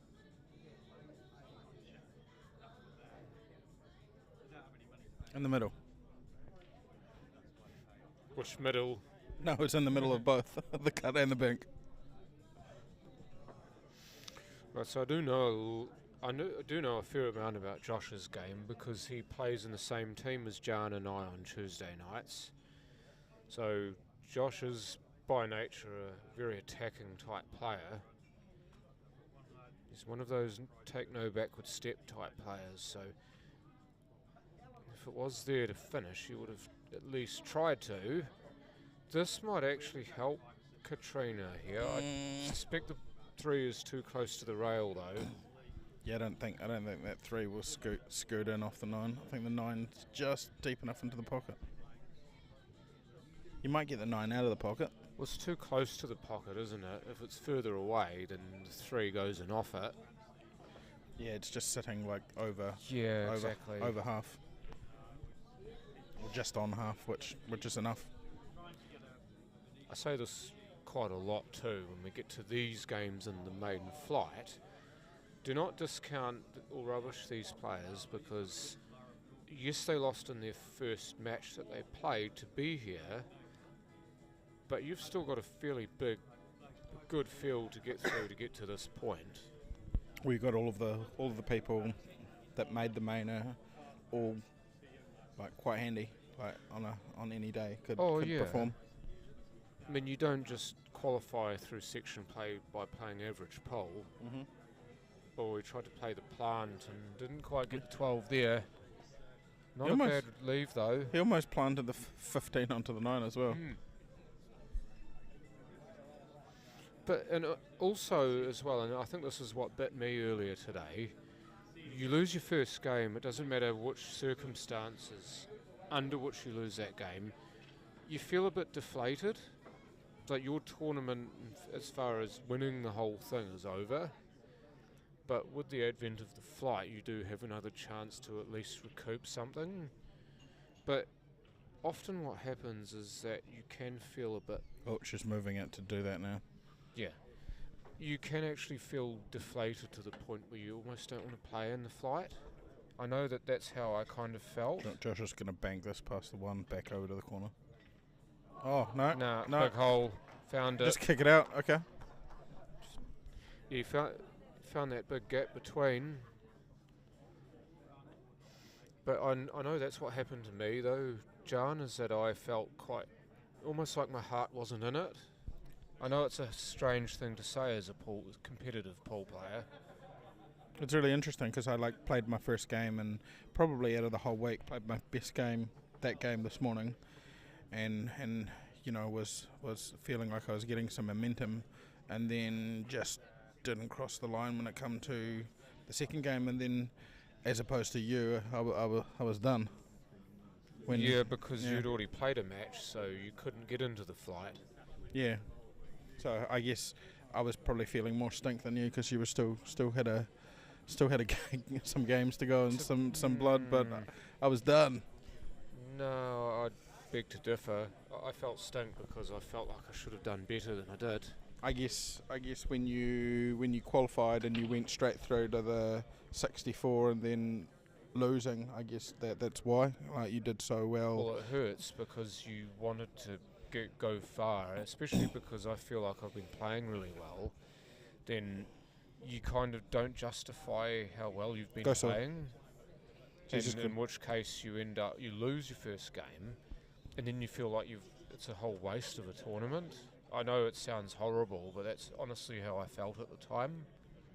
Not so much now, of course. I've gotten over it, but that's how you tend to track at the time. So down to the bottom row. I think he's just enough here, or off the rail. Interesting. I find it so fun that everybody sees the game so differently. Like, I would have just gone down to the bottom rail there and come around and then back up for the 8. Like, but Yeah, it Josh was a is funny way of doing it, wasn't it? But it I mean, works we all, well.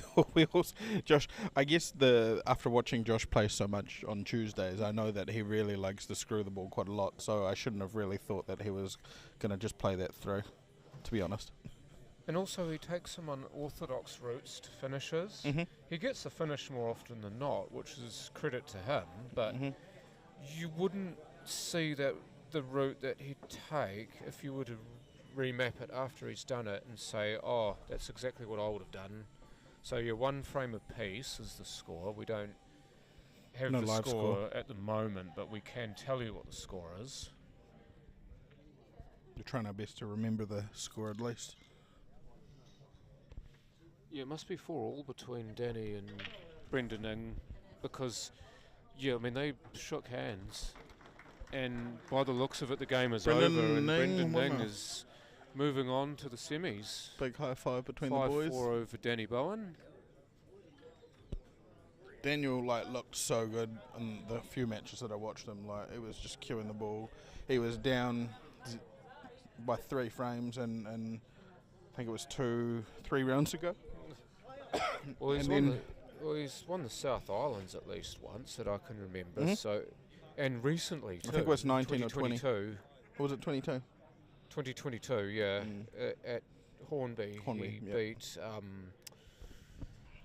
Kerry Wirtz in the final. So,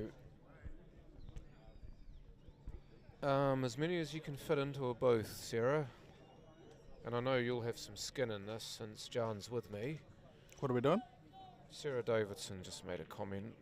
Can you humour her? I can't even read the comments from that far away. I'm going to have to go onto my phone.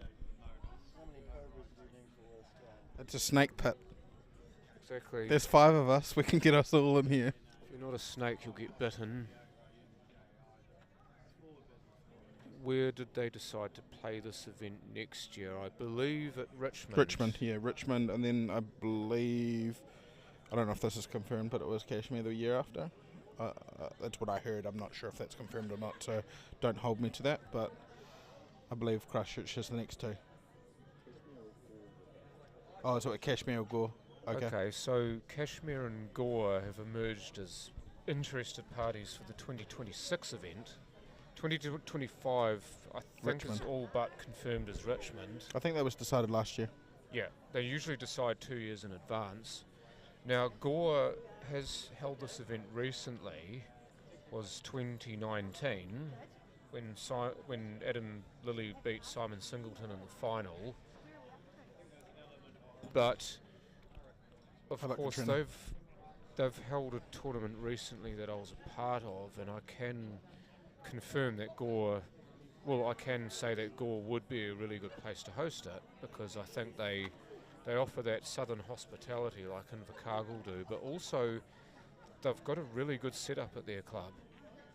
They've got an excellent setup at the Gore Town and Country Club, so I think that as long as they can get their ducks in a row like this place has, then if they can get a real good bid going, they'll be great hosts. So we might just try and move this forward to get angle on the 5. Yeah, I mean, that was the other result that we didn't follow up on, was Paul Blackler beating Denise Wilkinson. I don't know what the score was. It was either 5-3 or 5-2. So yeah, Paul Blackler through to the semi-finals. So that'll be a bit of a wild card for a lot of people. Big effort. Who bought his stable? I don't know. Must be They'll very feeling happy. mighty good right now. They would have probably not got that for much money either. Mm-hmm. So, I mean, they'll be feeling like kings right now. Or at least be getting 10% of their of the prize pool back. So Katrina here basically got this 9.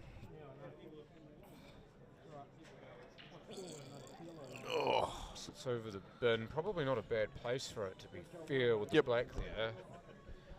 And also because the 3 and the 6 were on in that corner and now aren't, so Sua's got to go the other side of them. Oh, that wasn't far off, Josh. It's just a wee bit hard, unfortunately, but it's hard to gauge pace when you're playing that sort of shot. The 5-1 was Paul's winning score. Was it? So says Okay. Greg.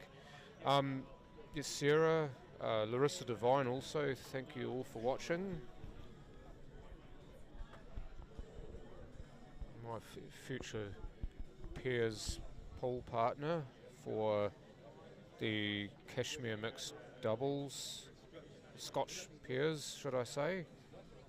You and Rissa? Yeah, I'm not going to confirm 100%, but I'm still hella keen to play in that.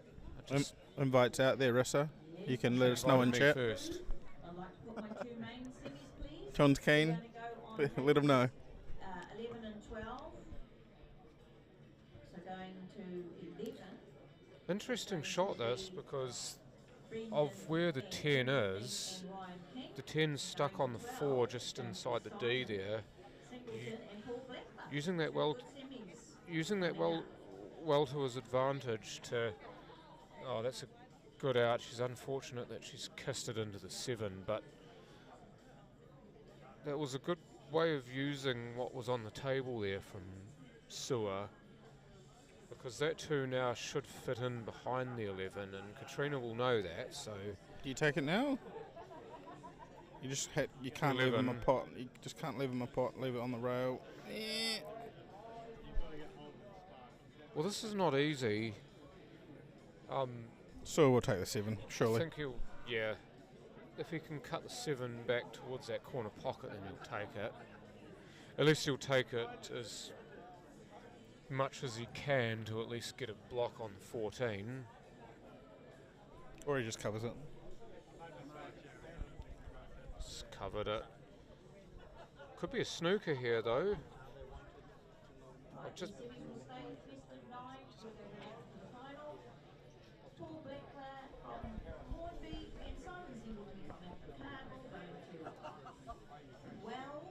so they're not going to play the semi-finals of the main event on the streaming table.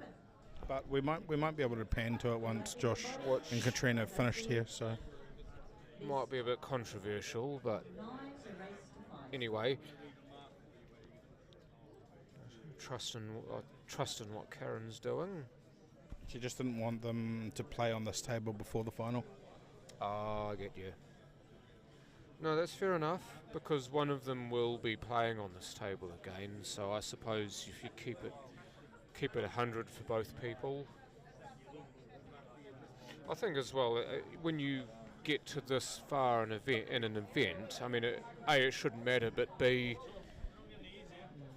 any sort of small advantage you take, and the margins are so small right now that you'd consider that as too fine a margin to let one player have if you're the tournament controller, because you've got ears out to everyone.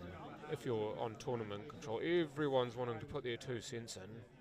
Yeah, of course. It's a thankless task, and actually, whilst I'm onto that, I need to thank the fine ladies and gentlemen who have done anything and everything to do with this event, whether it be tournament control or just running around making sure everything's as it should be. Brian and the team there.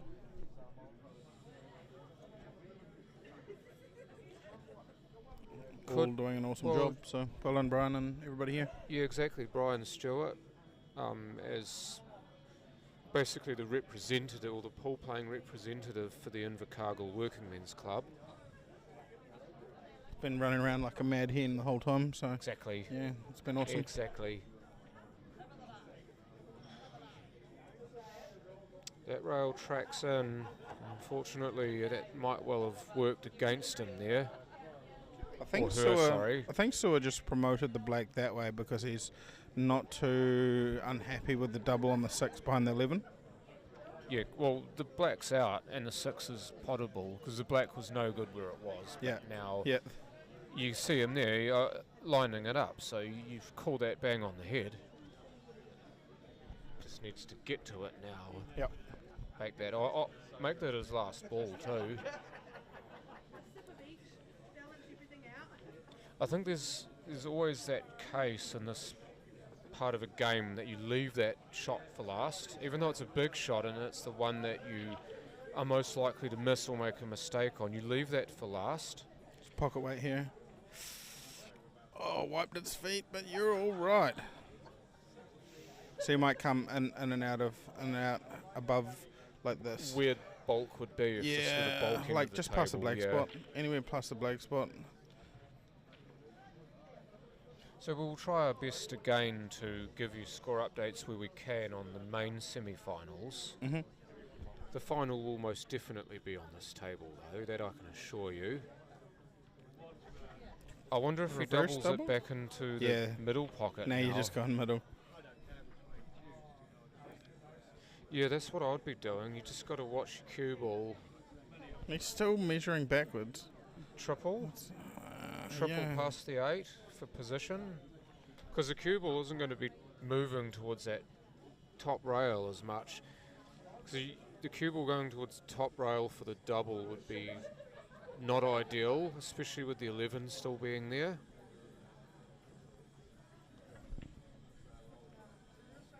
Oh, he's gotten real Josh. unlucky there.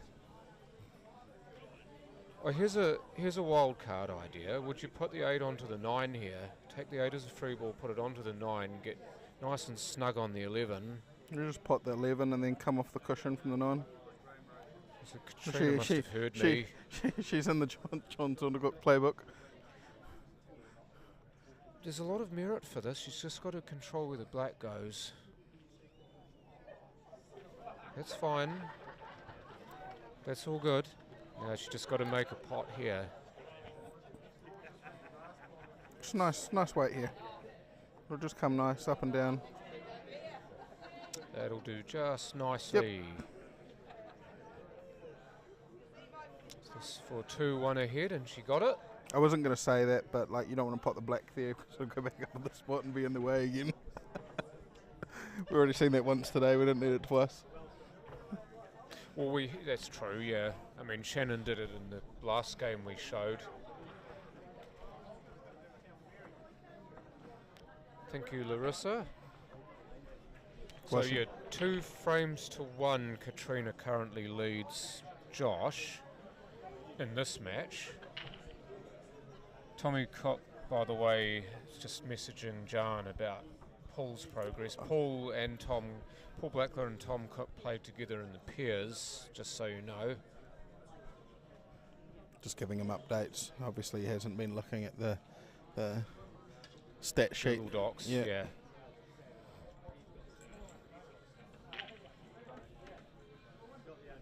That's a big break, but she's going to come up dry. I think she came up dry. Mm. Or did she get... No, she potted... No, she didn't pot an under. No, it's the flowing locks of Sewer. 15 colours on the table, so nope. Small thing. That was always the risk. It's alright. I think the 2's on though, so it should be fine. Yep. Might even be able to get onto it now, perhaps. One rail between the He might 11 just and the 2. hold this for the 1. Yeah. Okay. 3. Change Yeah, plan. reroute. You re-plug into the GPS here. It might come down to the 5 now. That's what I'd... Yeah, that's the play, because the one ball. now you've got all your work at one end of the table Yep. after the 5 goes. So do you aim here to go to the right of the 1? So you're going to put some inside on this and just come up towards that 1? Yes, that needs to go. Oh, I don't know. I don't think the 2's on. He actually might be able to swerve or throw this 2 in though. If he puts a bit of right on it, especially bottom right, and he can... You could just play into the 2 here safe and leave her on the 11. He's not going to. He's way too attacking to... I think he's too far in to be doing that.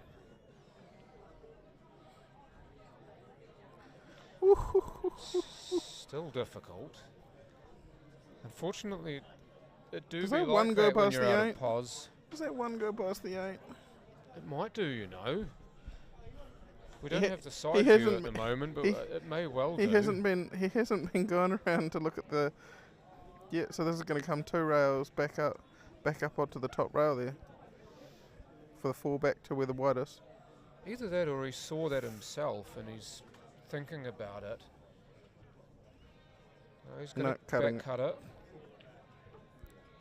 Probably a similar pause here, just try and get past that big. Or double kiss it for Oh, pause. a bit of One luck of the- now. One or the other. Deserved it because he got the pot and it was a great shot. But he's had a little, more than a little bit go his way in this frame, but you do need that sometimes, and if you just keep on potting the balls, then you tend to get things go your way. To top this through. To the other side of the 11. Yep, just anywhere down by the 13. That's good enough. That'll do just nicely. So this for 2-all. clearance against the break So 2-all. and 2 little ducks. Yes, indeed. Wiped his feet. So 2 frames apiece between Katrina McLean of Club Waimea and Josh Yelua of the Kashmir Club. There'll be still a lot of people from Christchurch watching. Players still in from Christchurch, Paul Blackler. And the other players, Brendan Ding, Simon Singleton and Ryan King. Well, Ryan King's representing Richmond because he played in the pairs with Des, but he's from New Plymouth. So we can't claim him just yet, unless he decides to move there. Simon, actually, I believe, is representing Invercargill in this tournament. Yep. Because Yep. him and I'm in next. Nick played in the pairs together, and Nick represented Invercargill. I actually think Nick's got family here, or relations here. That could well have influenced his decision to come down to Invercargill to play in this event. It's always good when you got family around. You can go and stay Yeah, at their house for yeah. free.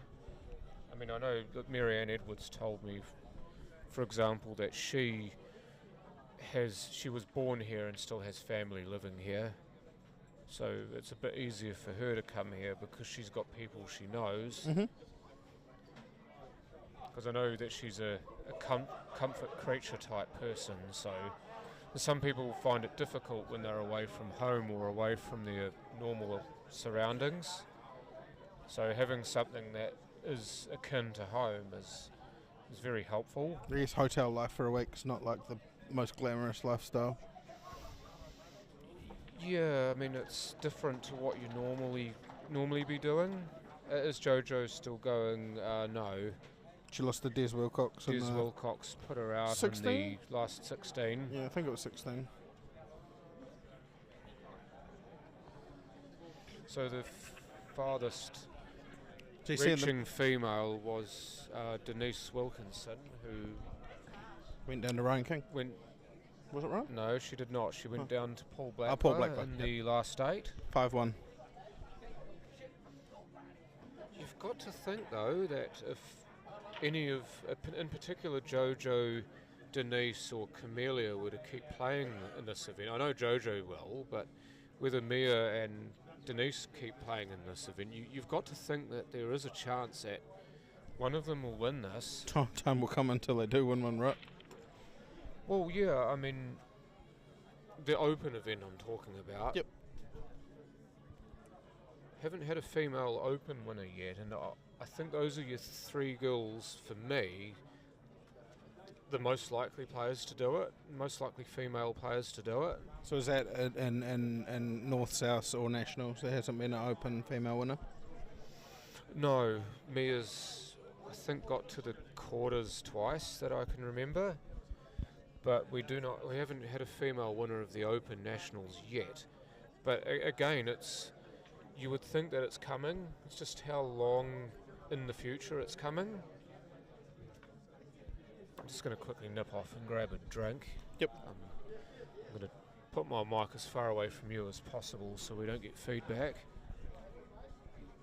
So Katrina here, only real problem she has is the 9, and she might try and get on a reverse double here. If she can just roll the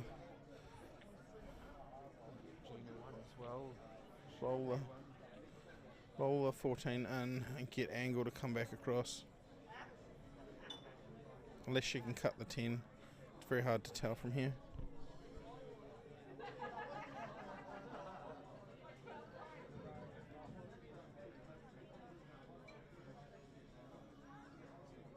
She might just play this long and then try and take on that double.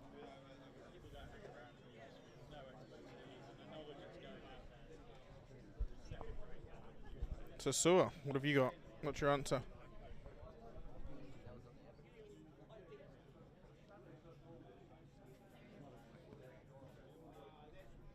Six.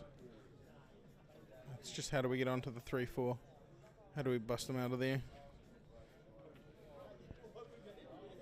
I think you're taking the double on the 4. You were measuring that up before.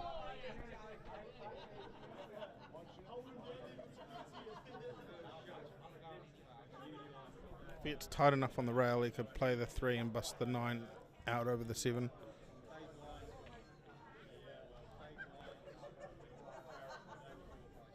So still not terrible. Made his 3 worse.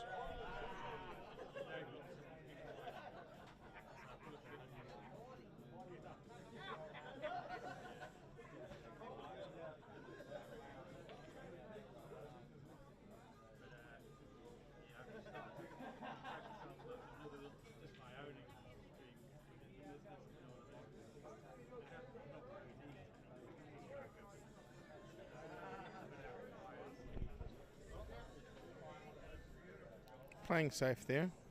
Really wanting, if this rolls over the 1. That's lovely.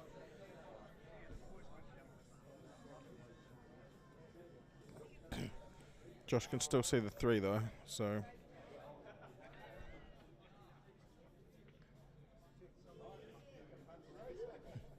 Tit for tat there around the 1, so both of them hiding each other's balls and making them play on the other one that they don't really want to move.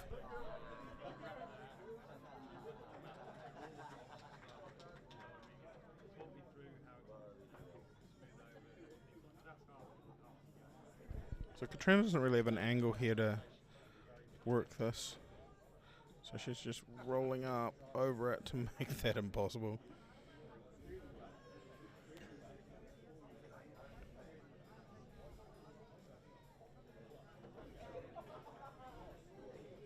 Now Josh doesn't really have an answer, and I don't think you can touch that ball behind there, so Josh is just gonna make her tap this around. This might turn into a long last frame. So Ronnie is looking at this now.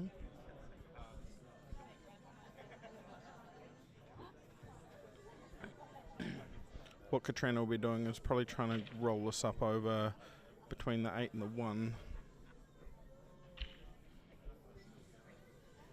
And be trying to get a free ball at some stage.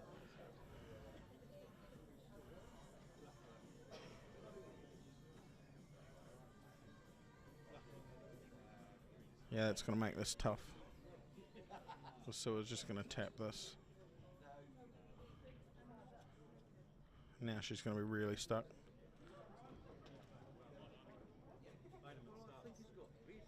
Yeah, you needed to not put this anywhere near the bucket here, because now she can't touch this 10 at all. It's just going to go in.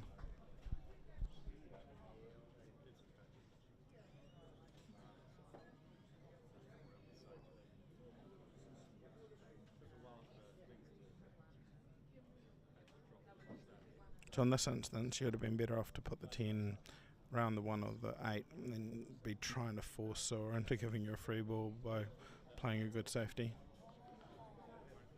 And then you can take the 7.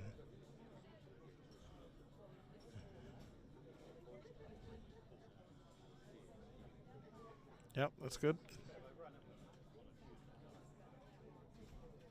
Yeah, so we'll just play the 4 or the 3, make her play, basically try and snooker her behind the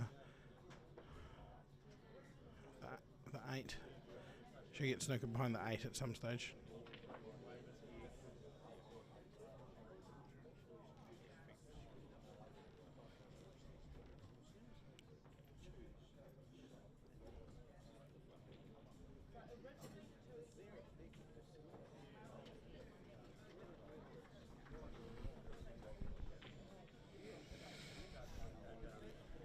Okay, give me a wee update here, John. What's been going on? So, little game of checkers here, and what we've got is Soa has got the pocket and Katrina doesn't, and now she's in trouble. So she's wondering if she can get the 9 out of that corner. She rolled the 10 over to the bucket instead of putting it in the middle of the table, which has then now caused her this issue of touching either of them is probably going to be the end of the game. I just wonder what sort of gap there is between the 9 and the 7, because if you're thinking quite outlandish shots, so there is a gap there. I'm just wondering, for outlandish shots, would you take the rail first and then the 9? I mean, you could do it. You could do it now. We're going to see if this fits in here right now. No, I don't think so. I don't think it does. There is a gap between the 7 and the pocket. It's way too deep, isn't it? But I don't think it. No, I don't think the shot's on. What I was meaning is top rail and then about half the 9 and double the 9 across. He's going to come off the rail here. Yep. That was the shot to play before for me. But now she had a similar line to it. And Soa's got a free pot on the 1. So he'll pot this 1 and then 7 and come out. You're on the 8. You almost want to pot the 1 first here. Yeah. That's exactly what I'd be doing. It's only the 1. Pot this. Because if the worst should happen and you miss it, doesn't matter. What's Katrina going to do on the 9? I mean, this is a race to 4, so it wouldn't be game over, but it would be one step closer to.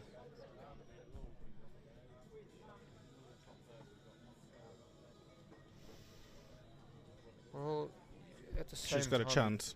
At the same time, you wouldn't want to miss those, because even though this is a fairly small chance to pot this anywhere, it's another shot. Yep, you didn't really want to give her another shot. I wonder if Chris Bowman's going to come out here. I know Chris Bowman would fancy these. May he rest easy. What would Chris do, Kat? What have you got something special for us? Whatever you do, don't close your eyes and hit it. Middle pocket left, maybe. Oh, she's tried to block him off on the 1 there. She's tried to force him to play that's the good, 7. I don't think he's going to pot this. If the 1's on, I don't think he will. The 1 certainly looks on. I think he'll just hit the left-hand edge into the rail and put the white up in the D somewhere.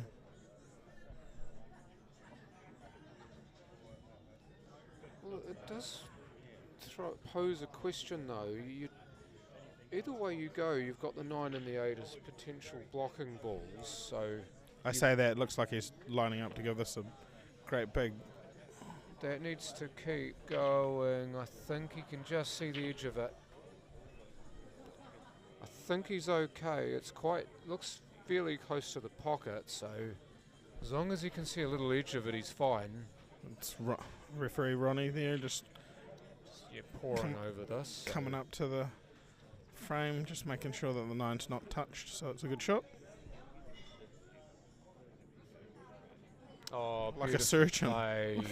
That must have been so close. He needs to play Operation with me. That was how surgical that was. On those notes, he'd probably win. He's pretty good. Well, not with his busted finger. Yeah. Yeah, this is your chance, John. You could. So yeah, if you didn't know, Sewer broke his right hand. Was it the third finger, whatever you want to call that? Pointer finger? No, it's that one. Ring finger. Okay, and so that is taped up currently to the little finger because he didn't like that, and then But he strapped it. yeah, and then he didn't like that, so now it's just got some strapping on it by itself. I'm not sure if it actually does anything, but We can still play pool with it, Yeah. clearly. Yeah. 3-2 now, Josh leads. So rest of 4, that puts him on the hill.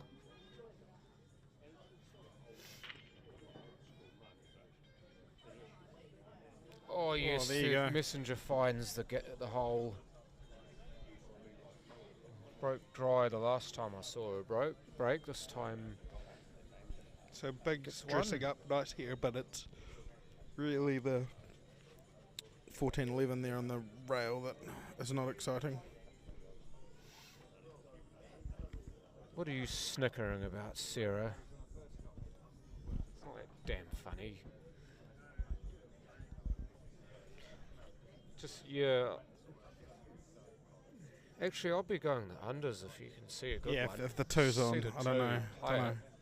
If she can, she'd take that one, I reckon. There's a negative on being able to see that one. Well, I'm sure she could see it. She just didn't like it.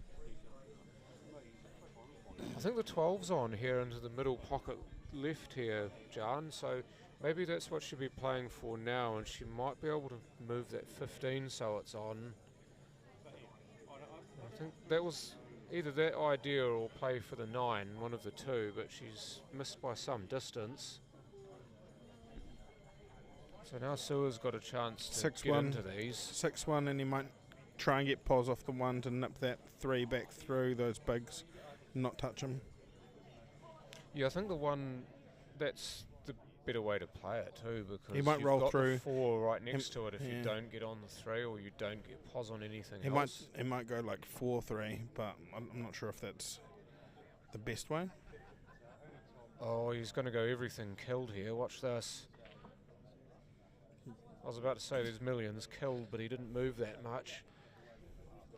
And I don't know if that plants too, so you've just killed 2 balls. This has the look of a Denise versus Mia frame. Well, not so much now. He's just opened the 1 up. And actually, that's not too bad because the 15 is still covered. The 11 and the 14 are still covered. And he's only got the 1 ball that's really in the He probably blue. can get onto that 3 off the 6, going like top rail, left top rail, and then around to get pause.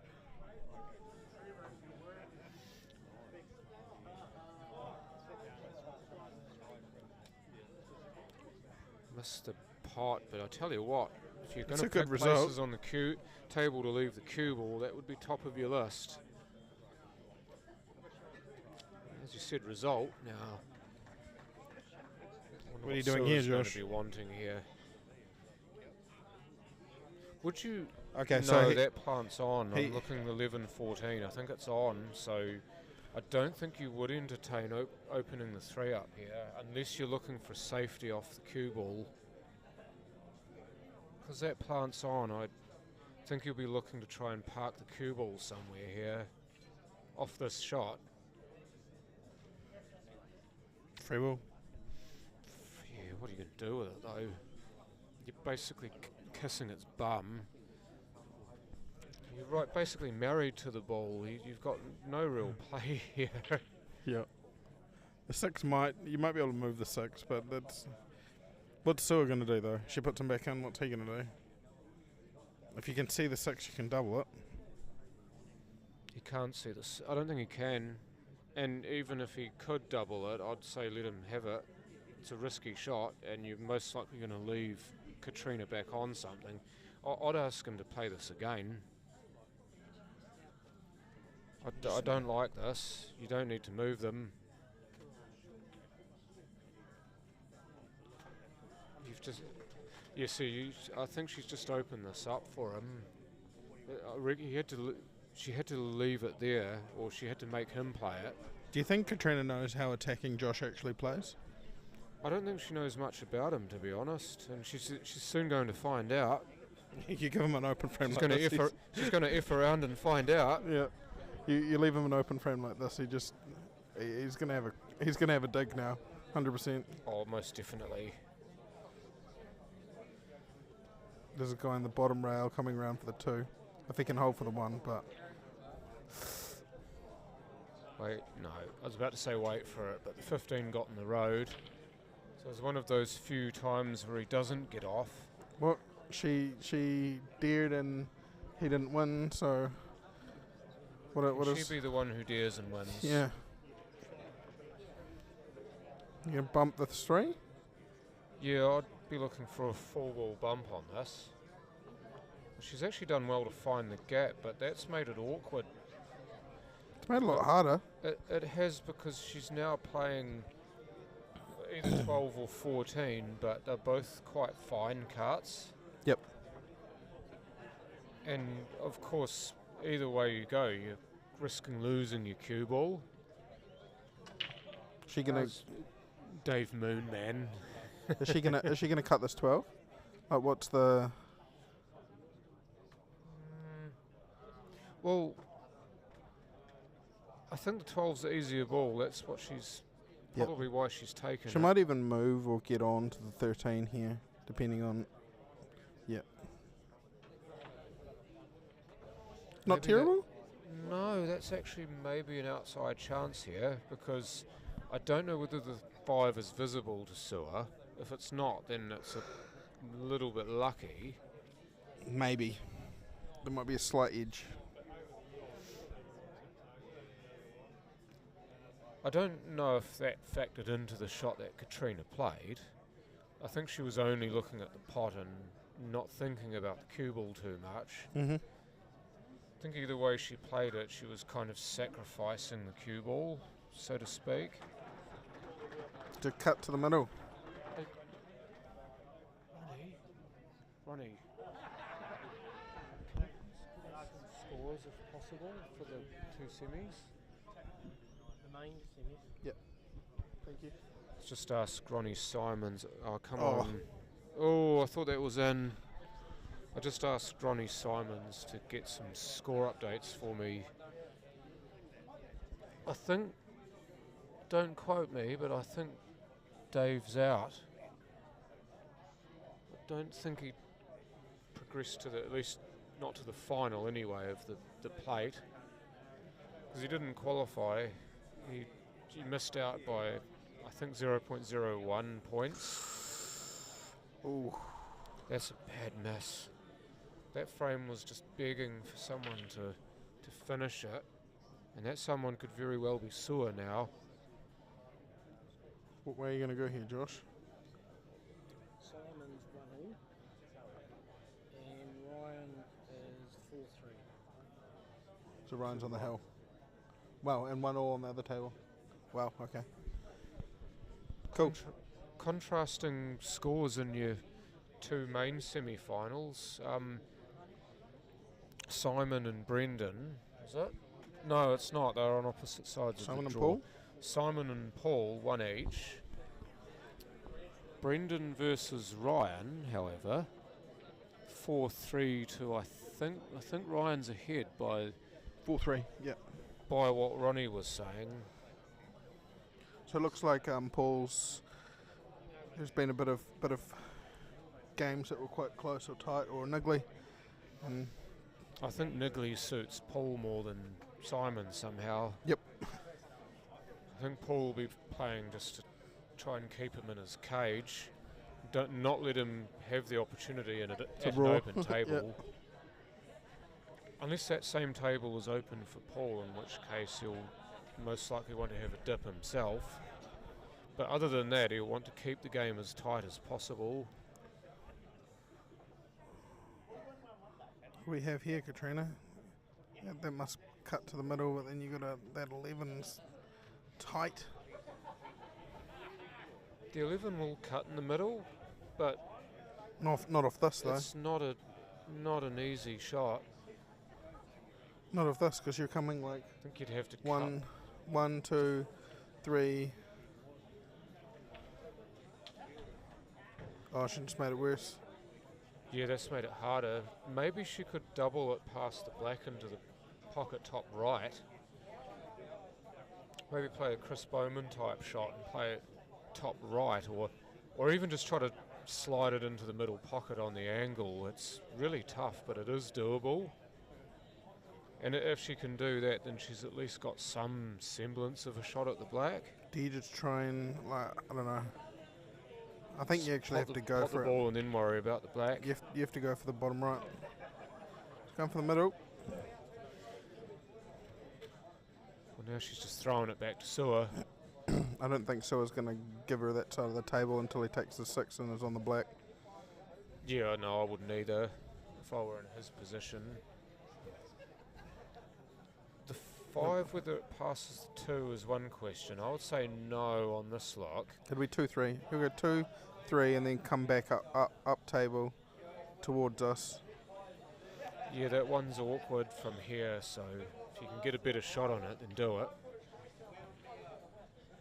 Just hit this through. 3-2 to Josh at the moment, Kahui. Are you still in Invercargill, or did you and George gap it? I think they gapped it yesterday. Oh, okay.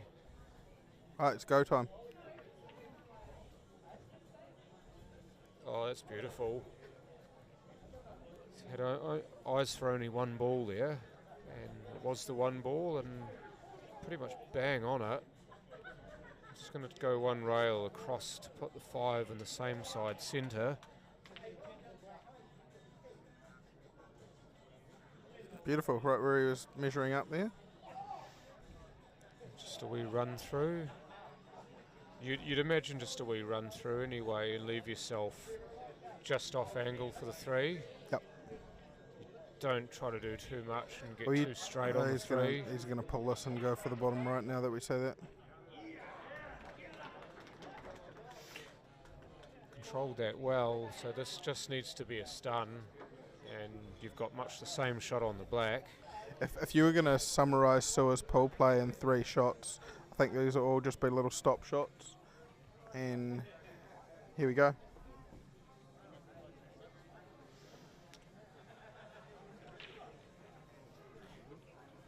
Yep.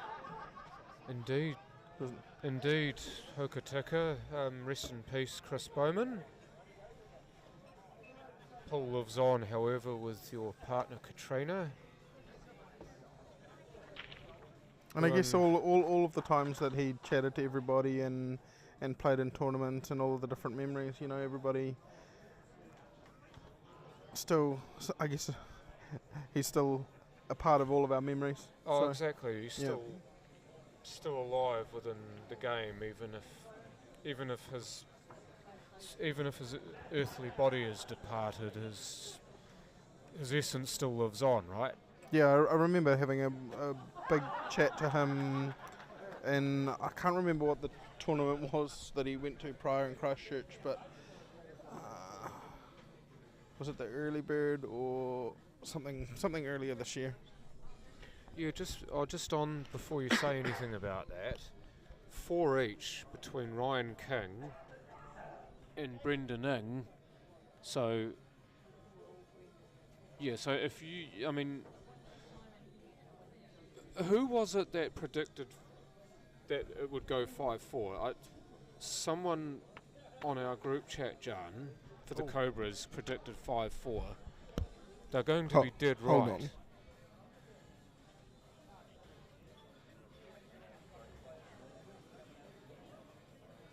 Alex, well called, my son. Alex. He's on the pulse, Alex. I don't know if he's watching the stream, but At the moment, very much, John, and I'm not afraid or embarrassed to say that. Certainly proving that.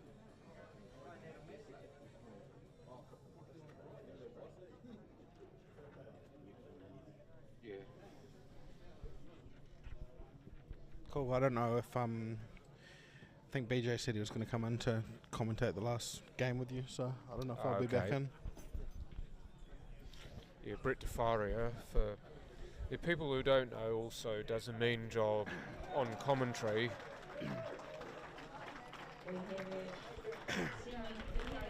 Ryan King, by the way, is your first finalist, beating Brendan Ing 5 frames to 4. So unfortunately for some, we will not see a repeat of the Simon Singleton-Brendan Ing final of last year. No, but Ryan's queuing it really well, so watch out whoever's going to make it to the final. I think he only had one missed position and one missed pot in that game that we watched, so... Yeah, and that's going to be really dangerous to play against. A guy that just does not make mistakes, or a player who just doesn't make mistakes. I mean, you give you nothing, so you've got to earn it all yourself, and that brings your own play into it, so to speak.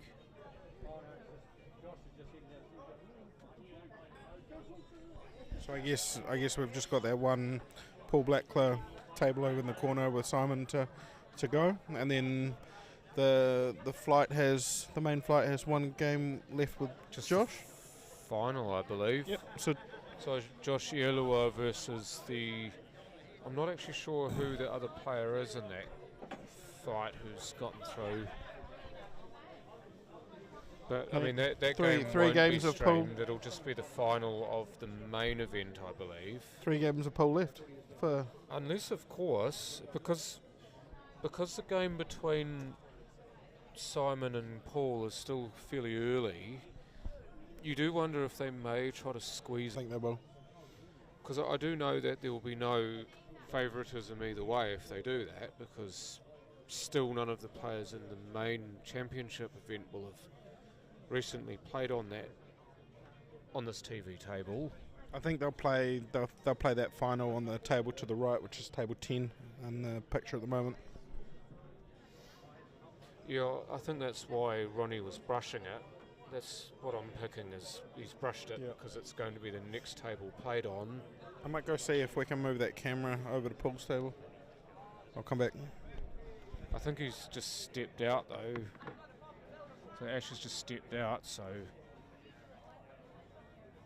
at the moment the answer to that would be no.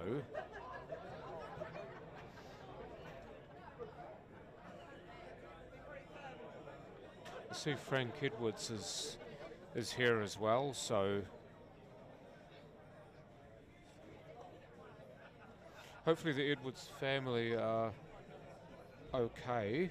No, Karen was, as I mentioned before, she was doing the control for this tournament and then had to step aside due to either personal or family reasons. I've just seen Frank Edwards enter the building. So hopefully whatever it is okay now, or will be okay. I'm just trying to get some updates on the score between Simon and Paul there, John.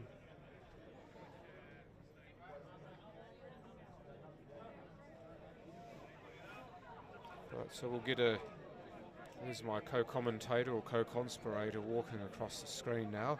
But once I do get a score update for you, I will set the mic down and just watch the game, because I mean, Paul is my uncle and I really do need to be watching him play if I can. I can't commentate on him, so I might as well show him all my support.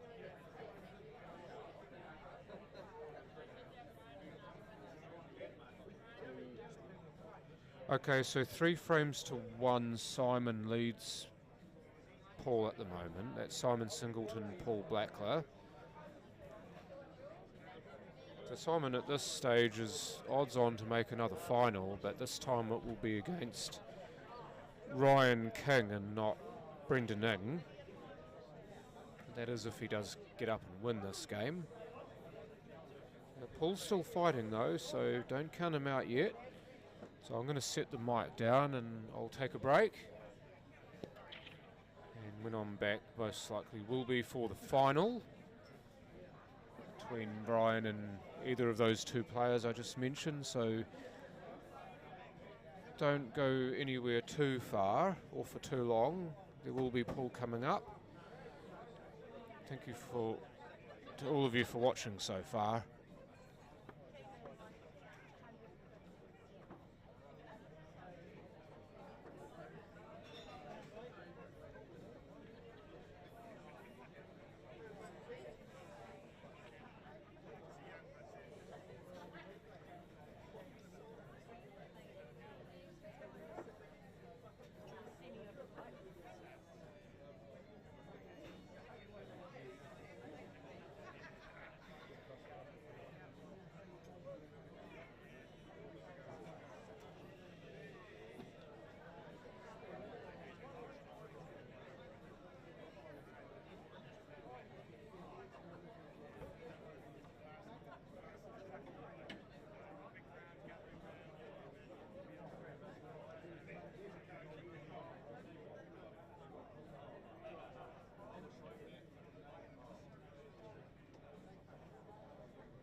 Okay, let's get this popping.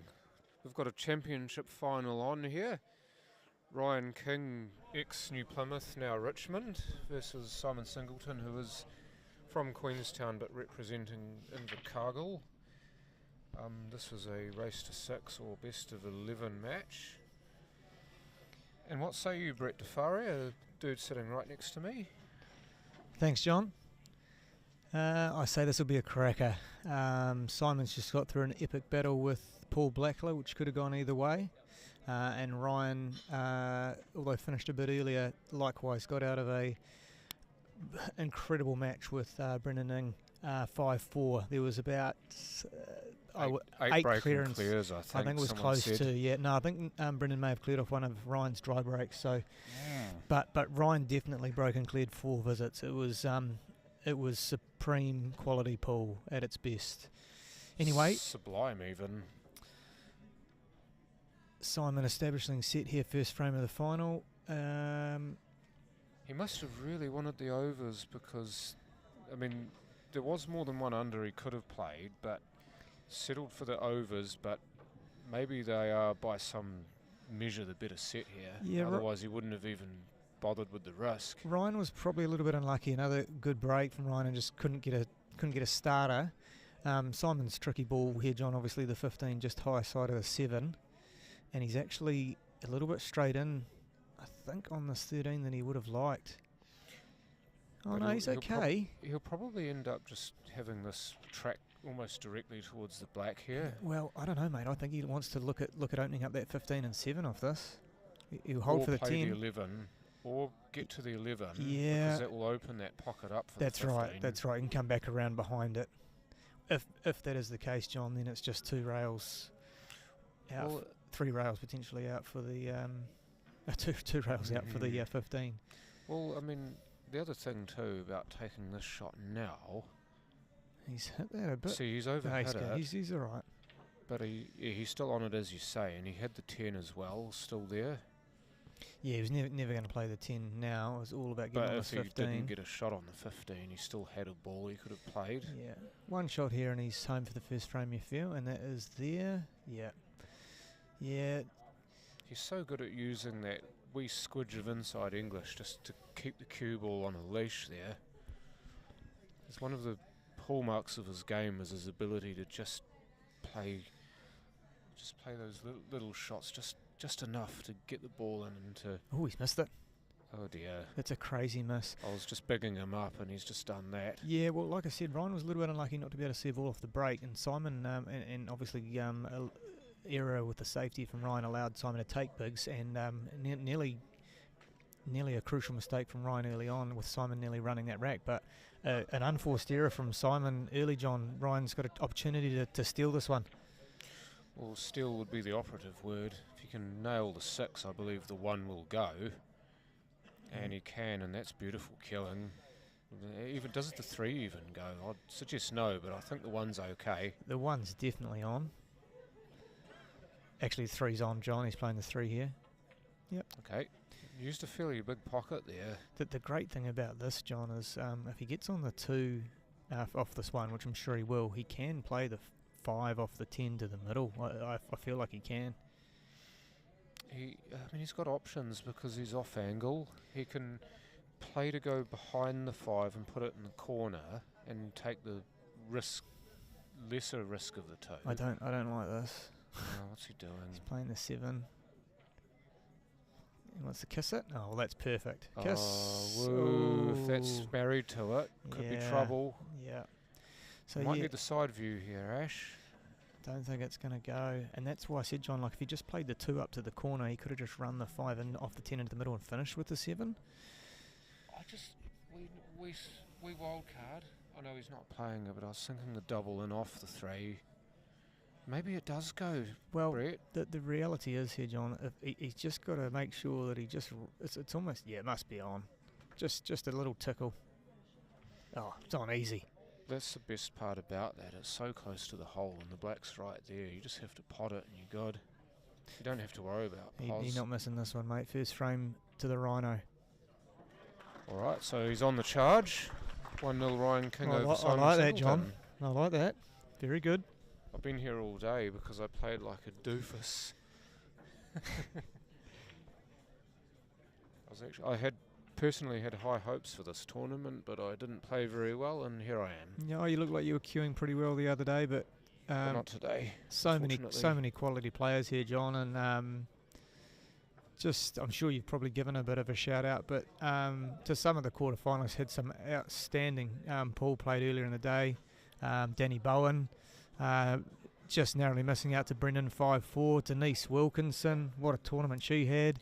Yeah, I mean the farthest gotten lady in the tournament, and I was saying when I was with John earlier, I was saying I don't reckon it'll be too far away before we see a female winner of an open tournament. Yeah. Well, I mean, I know it's not a major as such, but Camellia did win the Ian McInnes Memorial, I think last year.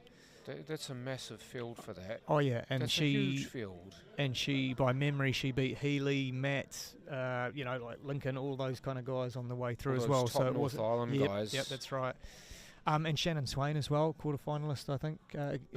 Ryan. Local or close enough to local boy. And Des was the other one. You know, he had a cracking match against Adam, and obviously just couldn't keep it going against Simon. Anyway, that's just wanted to say that there's some great pool and some top players. Top play all the way through to those games, and now we're down to the last two. And like I said, both semi-finals were great viewing, so I'm sure this is going to turn it on for us, John. I sure hope so. I mean, Simon's defending his title from last year that he won against Brendan Ing. I mean, that final was scintillating to watch. There's a bit of everything in that, and this game promises no less. What do you think here for getting on to the 14? Do you think it's actually on past the 3 and the 8? If it is, it's probably a formality. However, just cycling through the views that we've got, we're just wanting to see if that will pass. Yeah, I mean, I think it might. And if it does, he'll just drop this in now and land on the 14 and finish with the 9. Yeah, it must be on. It's on. It's on, John. So, ooh, okay. What are you doing here? You're taking the long 9. I think you just come back a couple of inches here. Oh, he's coming around with a couple of cushions. Well, almost the same place he could have got to, just coming straight back off. Yeah. Straight back off that. I think, as Simon was explaining earlier on to me, he plays for points along a line. So he draws a line up where he wants his cue ball to go off one or X number of rails, and then he tries to stop that cue ball. One rail back out for the black here. Oh, he missed the 9. I'm just going to say, John, one rail back out for the black to the pocket that he just put his second last ball in. But another error from Simon. I did mention to a couple of the guys in the semi-final against Paul, the games went very messy and it was very scrappy. Simon did show some signs of fatigue. And that's expected. Look, the guy's been playing, himself and Adam and a couple of others, been playing pool straight for essentially 2 weeks on the road now. You forget that they've also had to travel from the North Island, so there's some travel involved, there's some flights involved, and then they're having to rebed themselves into a new environment and do it all over again. And also with a lot of the ladies too, they've had what, 4 tournaments? That's right, and that's what makes it even more of a testament to Denise's performance, you know. So there's an awful lot of time spent on the road, Good away shot from there from families, Ryan. away from your probably comforts and so on. So, I mean, these guys and girls will be absolutely knackered right now. Yeah, and that's not a criticism of Simon. That was purely an observation. Adam showed signs of it today, and after he lost out to Des, he mentioned that he's just exhausted. And like I said, it takes a lot.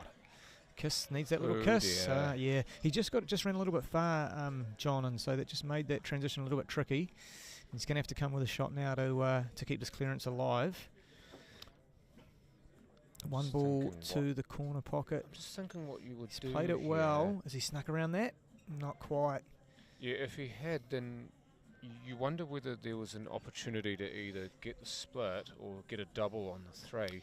Because the 3 does double into either, any of those 4 pockets. It just doesn't go directly into any of them. It's not all bad, John. He's still got the running of the frame here. He just needs to probably think about where he wants to be, because he's Is he looking at opening the 3 now? I think he's going to play a safety. Oh, yeah. He's going to just touch the 3 into the 8, open the 3 up, and push the black safe. No, it's not about the black. It's about leaving no shot on the 9. But, I mean, if you were going to do that, I really would have liked potting the 4 first, John. Could you have potted the 4 and then played that shot? Probably. But I think he's just wanting to make sure that he doesn't balls it up there. Well, and then. Simon's nowhere near with that double, and he's put the 9 in a pretty. No, he won't be happy with that shot at all, to be honest. No, you can see him just walking away, a little bit agitated with himself. And it's just small margins, John. Even Ryan's last shot when he opened the 3 in the black, he did not want to cut the 3 out to that top right corner pocket, and the black does cover it to that pocket. So anyway, Ryan's going to play this double and try and swing her in the angles here with a bit of right-hand side. He's got the double. No, he's just held. No, it was straighter than you thought, right? You thought there was the angle necessitated the movement of the cue ball, but it didn't. And he seems confident enough to take this long one on. Oh, 100%. He's giving himself a little bit of time to walk around and collect himself. If he just knows how big it is. Just plays this through, John, even if he does miss, which I'm sure he won't be thinking about. He's only going to leave Simon a double.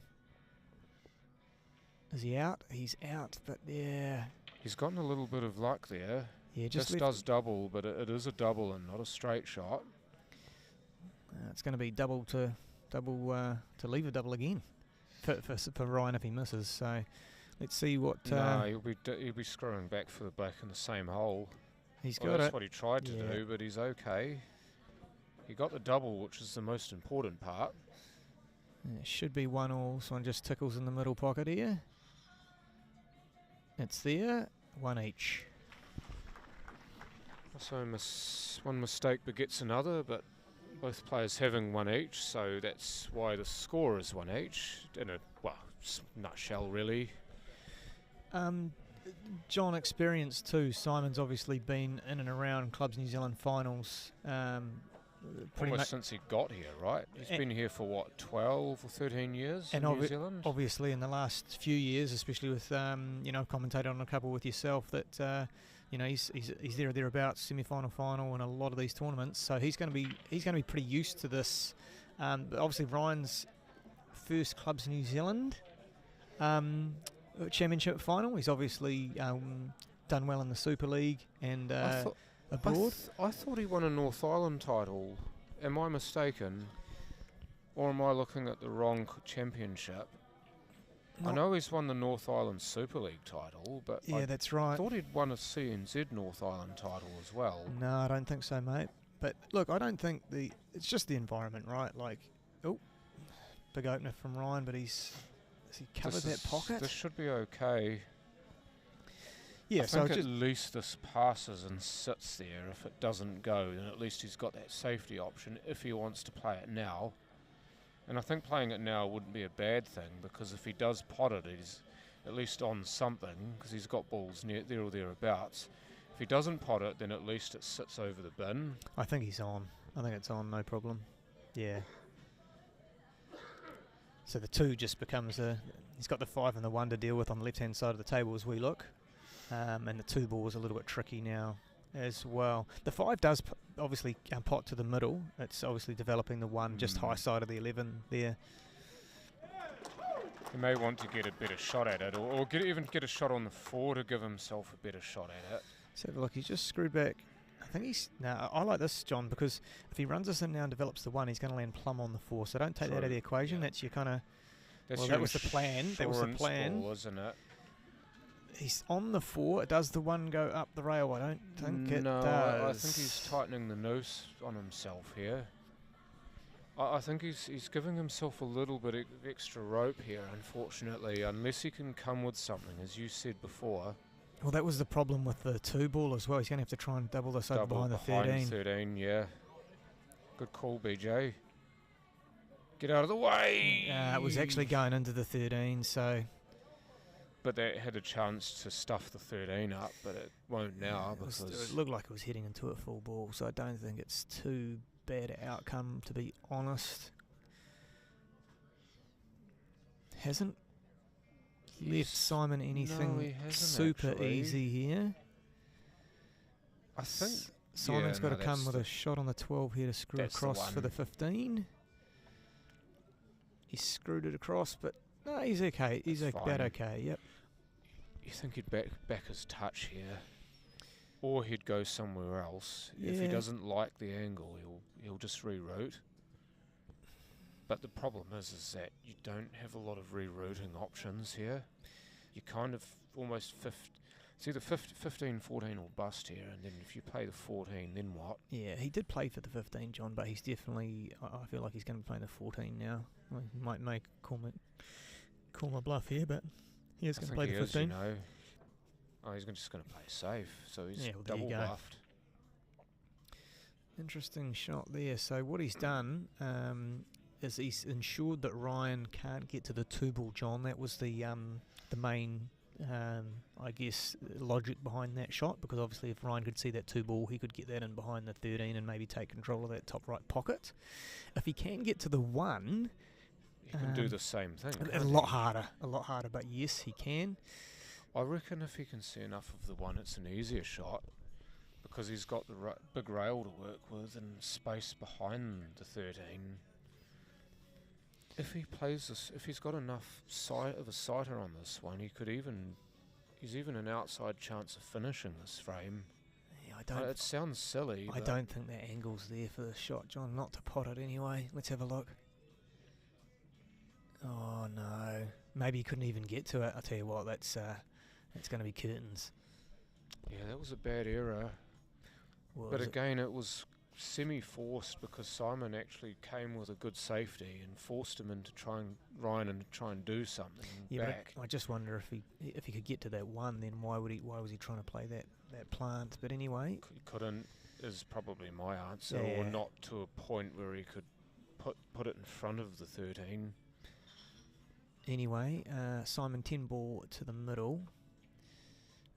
He'll be looking to land on the 14, but the 11. Sorry, the 11 to the middle. It's sort of in between here, but you do want to play the 11 after this.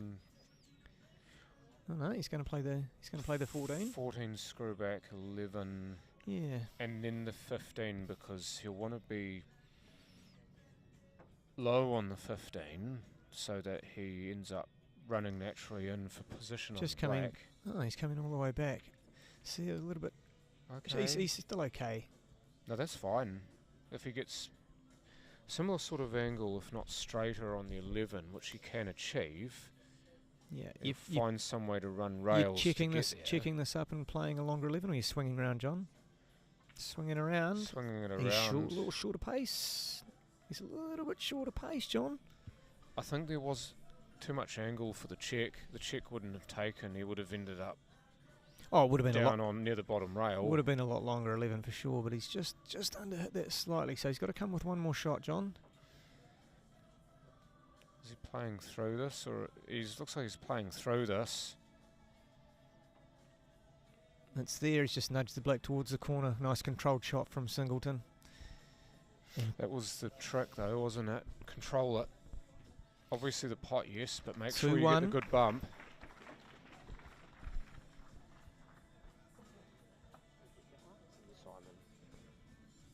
So the defending champ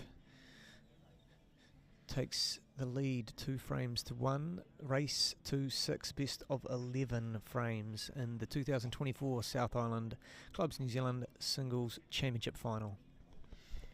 We're talking before about Simon's match against Paul. Well, I was actually watching that game live, and I was sitting next to Holly, who was Simon's partner, and I was trying to explain to Holly what was going on because she couldn't understand any of it. I mean, she doesn't play pool. I mean, it's not a dig at her. Could you not understand you, or did you not understand the rules? She could understand me just fine. I'm fine, but she couldn't understand the mechanics behind what the players were doing. Why were they playing safety shots when something was on? Why were they not finishing? Why were they playing this for this? And I was trying to tell her as best I could what was going on. That's also because she's so used to seeing Simon just run racks or clear.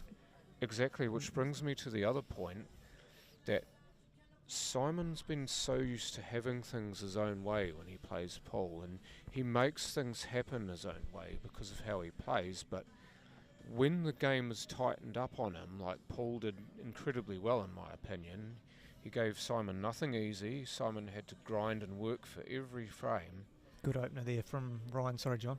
which is not what Simon expects, right? I mean, Simon expects to be able to break, run racks, or when an opponent makes a mistake, the table's there for him to take the rack. Paul actually did an excellent job of Just slowing making down it and as containing things. difficult That's as right. yeah, and as almost as demoralising as possible for Simon. And even though Simon ended up grinding out a 5-3 win, he had to use absolutely every ounce to get it. And in not many matches do we ever see Simon have to actually grind so hard to win a game. Yeah, one of the key elements to that, John, was the fact that his break was not going well at all. He broke three frames that Yeah. I saw, and two or three of them he popped the cue ball straight into the middle pocket and gave Paul control of the frame. And in this frame here against Ryan, I think he's tried break again, so he still hasn't got that fluency. down. That's right. And he'll tell you it's one of the most critical shots of the game. If you're not breaking well, then you're on the back foot. Every frame. Every frame. And that's what Holly was telling me as well. She said that he gets in his head about his break. He practices his break. Oh, quite lovely a lot. cue, lovely pot there from Ryan. He's a bit unfortunate that he's ended up behind this, but he practices his break so often, and then unfortunately he sometimes comes wanting in tournaments. I like the 14 off behind the 5 here, John, but he's playing the 13. Yeah. I did too. It was that would have been it was alright a if really it tricky dropped. shot, but yeah. Well, very aggressive approach from Ryan King, because it would have. Three's still semi-tied. It is a little bit, yep. Maybe he was using that to his advantage, the fact that the three's somewhat tied up and the one's in a slightly awkward place. He's just trying to take the initiative or take the game to Simon. Yeah, the other thing too is with the 9 semi-close to the 7, I know it doesn't look like it, it's a little bit hard to get on that 7 up the line inside the 10. If Simon wanted to play that shot and move that ball away from the hole, it's not easy to get behind that 7. I'm just going to answer this comment that I've seen from Devbra. The reason why the semis were not being played on the streaming table is because at least one of those players would have been playing in the final, so that would have given them some form of advantage going into the final. I disagree with that, but keep going, John. Well, that was the given reason. I asked understand. as well. I understand. Yeah, but I just think the players, there's some of them played the. Ryan, for example, I think played the quarterfinal on the live stream table, so he's played on it twice. Simon's only played on it once in the last 3 games. I think once you get to that stage, it doesn't really matter, and we should be streaming the best matches. That's my thought. It shouldn't matter, is the point, isn't it? Anyway, let's stick with the action. Simon's got to deal with this one down the bottom of the table, John. I think the 3's obviously open now to the top left corner. So I feel like if he screws back off the 4 here for the 1, and then he can go 7-3 black. Is that how you see it? Yeah, that's how I see it, because the 13 actually blocks his route to the 3 off the 4. So you take the 4 and use the 7 to get to the 3. Oh. Yeah, that was always the problem with these middle pockets on pot blacks. You've got to be very accurate. He just didn't hit it. Didn't hit it sweetly. Yeah, it was a bit dumpy, but it would have, like I said, he would have been able to just roll that 1 in and then roll up off the 7 for the 3. Anyway, Ryan now with a good chance to level this match up. Oh, not a good shot. Not a good shot there from Ryan. The 12 goes. You're right. He's not ideal, but if he can come with a shot on the 12 here, and even if he can pocket weight it so that it sits over that pocket where the 4 and the 1 are close to. Yeah, he's just made it a bit harder than it needed to, so let's see how he comes here. Down to the looks good, corner. man. Oh, it looks very nice. And now he's Beautiful. back in control. So 14, 13, 9 and black here, John, for a tied game. He's been queuing very well all day. He's coming down for the 9, is he? Interesting. This is fine. As long as he doesn't get mixed up with the 7 here, he draws back and doesn't hit the 7, he'll be fine. He's got plenty of play here, John. He can come back. He's got a big gap to land in. Yeah, just anywhere there's fine. Yeah, I mean, all he has to do is play this in at walking pace. As long as he doesn't overhit it and go behind the 3, he's sweet. No, he's fine. Again, plenty of space to land in. So no issues here. Yeah, I was saying Ryan's been cueing the ball very well. I just hope he can stay composed, and we'll have an excellent final on our hands for sure. That's the word, isn't it? And he's had plenty of it there. So Yep. two frames apiece. We've got two little ducks. Now, can Ryan deliver another one of these open breaks that he got against Brendan and run another rack? Like I said, he was 4 out of 5 against Brendan. So you just can't beat that. Like, Brendan played outstanding, and both his game against Danny and Ryan.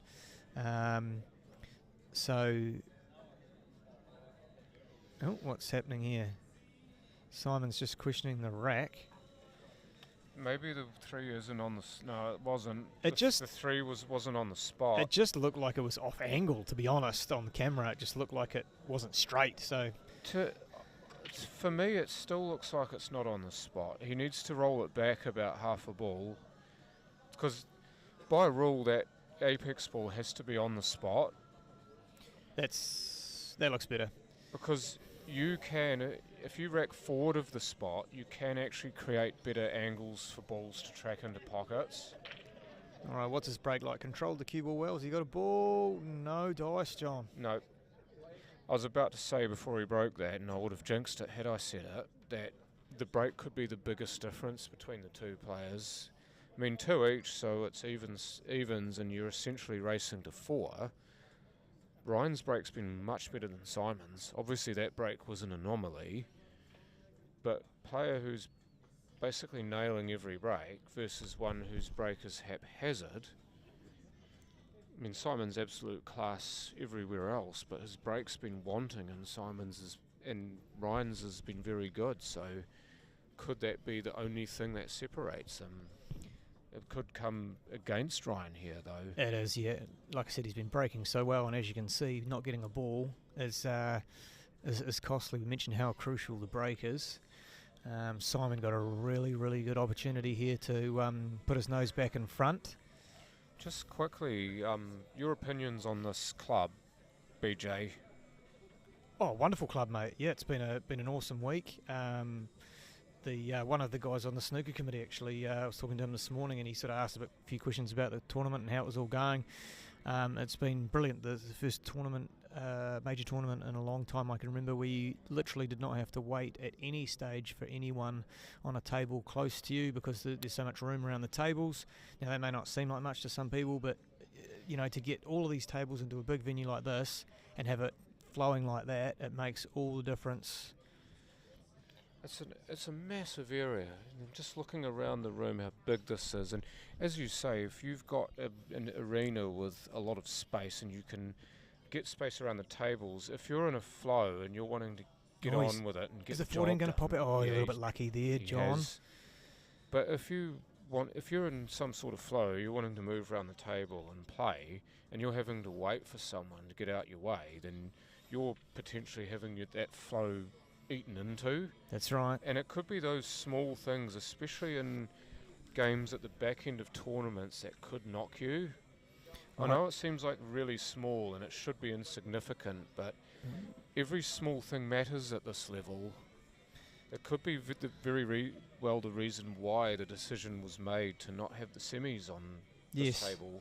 I don't agree with it either, but I understand why. Simon's made a little bit harder work than this than he would have liked to, but he's recovered a couple of times, and he should be able to roll this one through. Maybe not. Possibly not. If he gets a tiny piece of it, he should be on for either middle or corner. I think he's towards okay. us. Yeah. Yeah. Like I said, just roll through for the middle. So, yeah, like I said, that big breaker Ryan's. No ball this time, though. 3-2. Simon takes full toll. Yeah. Now, has Simon going to get control of his own break? Because that's the question, he isn't hasn't. it? Look, like I said, last few frames I've seen him play, he's fouled. He hasn't got a ball, and he's scratched. Yeah, and but he knows it's definitely getting to him. Well, it did in the semi-final. Let's see if he's going to make a correction to whatever he's been doing that hasn't been working. I'm just going to give you a little bit of history on this tournament. The last time this tournament was held in this place was in 2007, this being the Open South Islands, and the year before that, 2006, it was also held here. Terry Sullivan won this event in 2006, and Max Lingman won it in 2007, and then he did the double and won the Nationals that year as well. So dry break from Simon. So he did make that correction, or tried to, John. He moved the cue ball into a different area, avoided the scratch obviously, still but still dry. Going. Yeah. So anyway, Ryan, the chance to return serve. A lot of work to do though. He's opted for bigs. 15 down the line here, just coming back off the side cush for the 9 to the middle. I like this shot. He's cued that very well. Yeah, I like it even more. Well, he's got option here, John. He could use the ball to the top left corner here. He could even play the 12. I know it looks risky, but he could play the 12. No, he won't be playing the 12. Move the 14. I know some people would see that. I don't think it's the shot. I'm with you. He'd be playing the 13 to the top left and trying to develop that 14, John. Here we go, off top cush and out kiss. There we go. Oh, that's beautiful. The reason why he played it like that, John, is because he was always going to be on the ball to the 11 to the side pocket. So, been on the 14 as a bonus, but he was always going to be on something coming that way into it. And also the 14's tracking towards the pocket. So, anywhere on a sort of line that 14 went was closer to a pocket and closer to being on for then or later on in the clearance. One good shot here, John. There we go. Back for the 9, beautiful. Yeah. Managed to not get tied up with the black there. I think that was the key. Just got to be tidy with his work here if he's coming back. Oh, he's going up for it. A little bit shorter pace. A little bit short. This is a bit difficult now because you go around these balls, you've got a lot of landmines to avoid. He's gone around through the gap perfectly, and he will be on the black to the side pocket. Oh, that deserves a chef's kiss. Mwah. Yeah, big area through that 2-3, and as long as he didn't clip the 5, he was fine. He's queuing so well. The Rhino back to 3 each. We got a game on our hands here, folks. Just an exhibition of queuing. Both players, I mean, I think had Simon had a dip at that table, he would have taken it differently to Ryan, but the best thing about that is that Ryan saw his way and he made it work. I mean, it might be different to some of the ways players play, but as long as you can make it fit, then it's all the same. It's a frame in the book. Yeah, and I said how we harped on about how critical the break is. There's 2 dry breaks and 2 clearances, so can one of these players turn it around and get a ball off their own break? Ryan, he's got one this time. And the cue ball's up in the middle of the table. He's going to have a nice option here. Oh, this is looking swimming. Tell you what, John, I like the big ones. Agreed. Although the little ones are not bad, and he's got a better or more safe starter in the 7. Yeah, it's just as opposed to the 14 where you're squidging off into the 7 it's and just involving the opener. It's just the opener. I think he's going to take the bigs, John. 14 to the side. Okay. I don't disagree. Yeah, he's okay. He's okay. So, does the 15 pass? Looks like it does. So he's playing the 12 down to the bottom left this time to get rid of the 13. Just starting down here. One cushion and out. How straight is he on this one? He's trying to set up a tent, isn't he, to do work from, and then moving that tent, so to speak. He's okay. He should be able to get this one back up. Yep, into the... He's fine. Yes, he's fine. So that was one ball, John, that was only on basically into one pocket, that 9 ball. So he's going to be on that, so that, and then he can play the 15 to the top left. It's just this 10 ball that's sort of hampered by the 7 a bit. Where is that finding its home? Probably bottom left on that screen. which would be the bottom right when Does it- the other view switch over. Does it pass the 3? It must pass the 3. Yeah, Oh, look, he's... by a long way. Yep, okay, so You here we can go. drive a truck So sideways what through there. he's doing, John, is he's just putting his finger on where he wants to be so he can play a stop shot on the 10. He's just a little bit shy. He wanted to be a lot straighter on this. He backs his cueing. He wanted to be a lot straighter, but now Just play a stun type shot. It's Just okay. stun it in and try and stay as close as he can. has he got it? He's just missed it.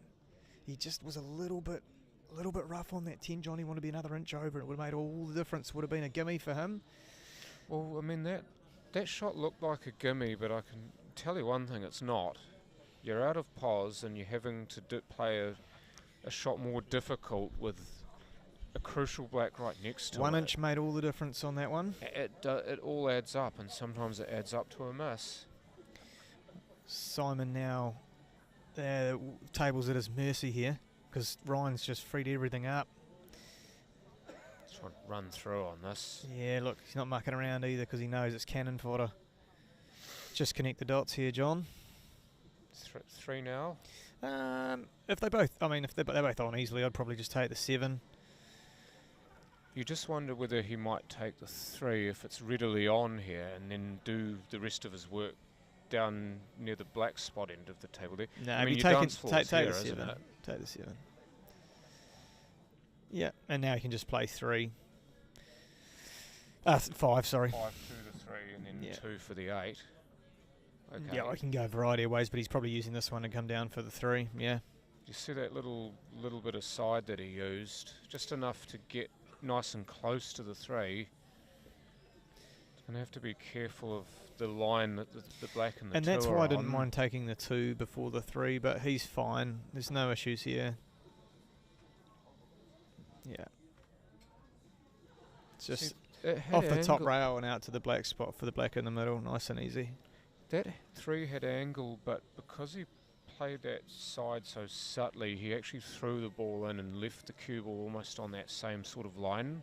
That That's- one hurt. That one hurts. RDK. Simon back with his nose in front at 4-3. Simon to break. Frame number 8.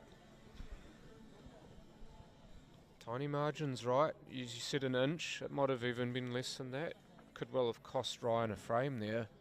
Oh, 2 frame swing. Massive. What an exhibition of pool we've been treated to though, John. That's Oh, three definitely. clearances in a row. Well, one, Well, 2 clearances, then Yeah. an almost clearance, and then a... all of them are against the break, I believe. 2 through dry breaks and 1 through a mistake.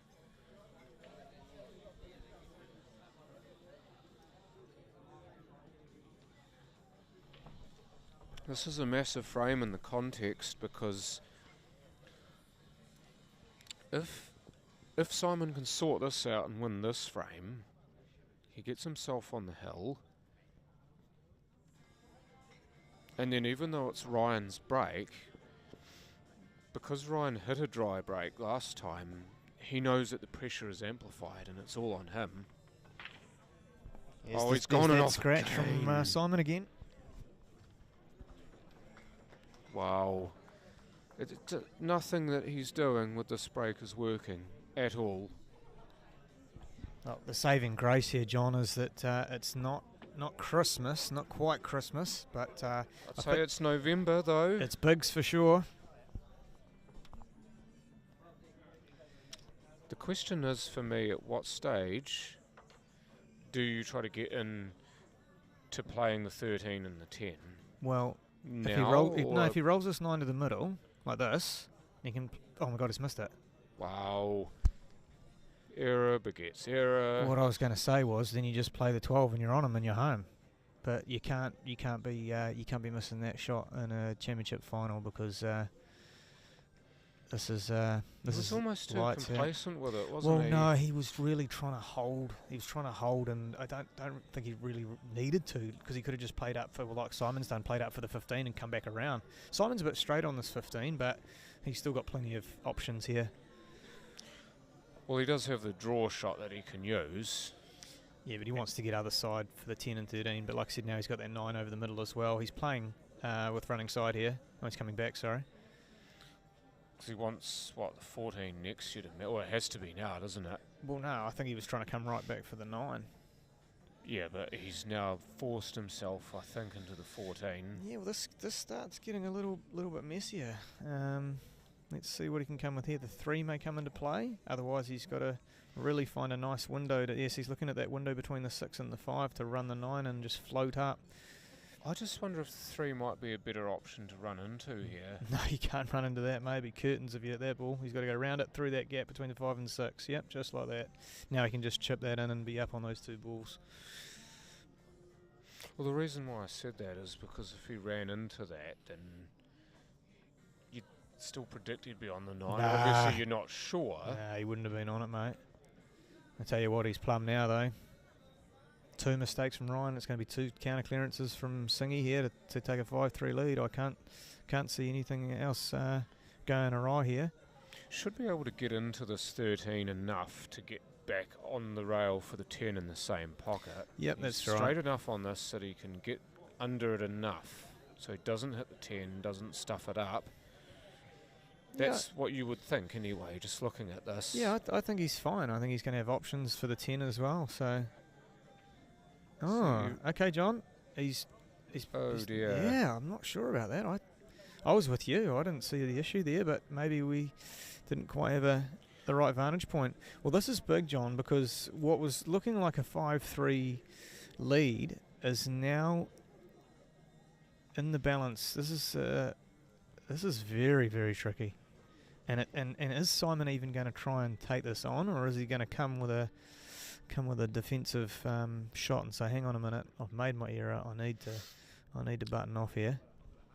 I don't think there is a defensive shot. There's always a defensive I don't think there's a suitable defensive shot here.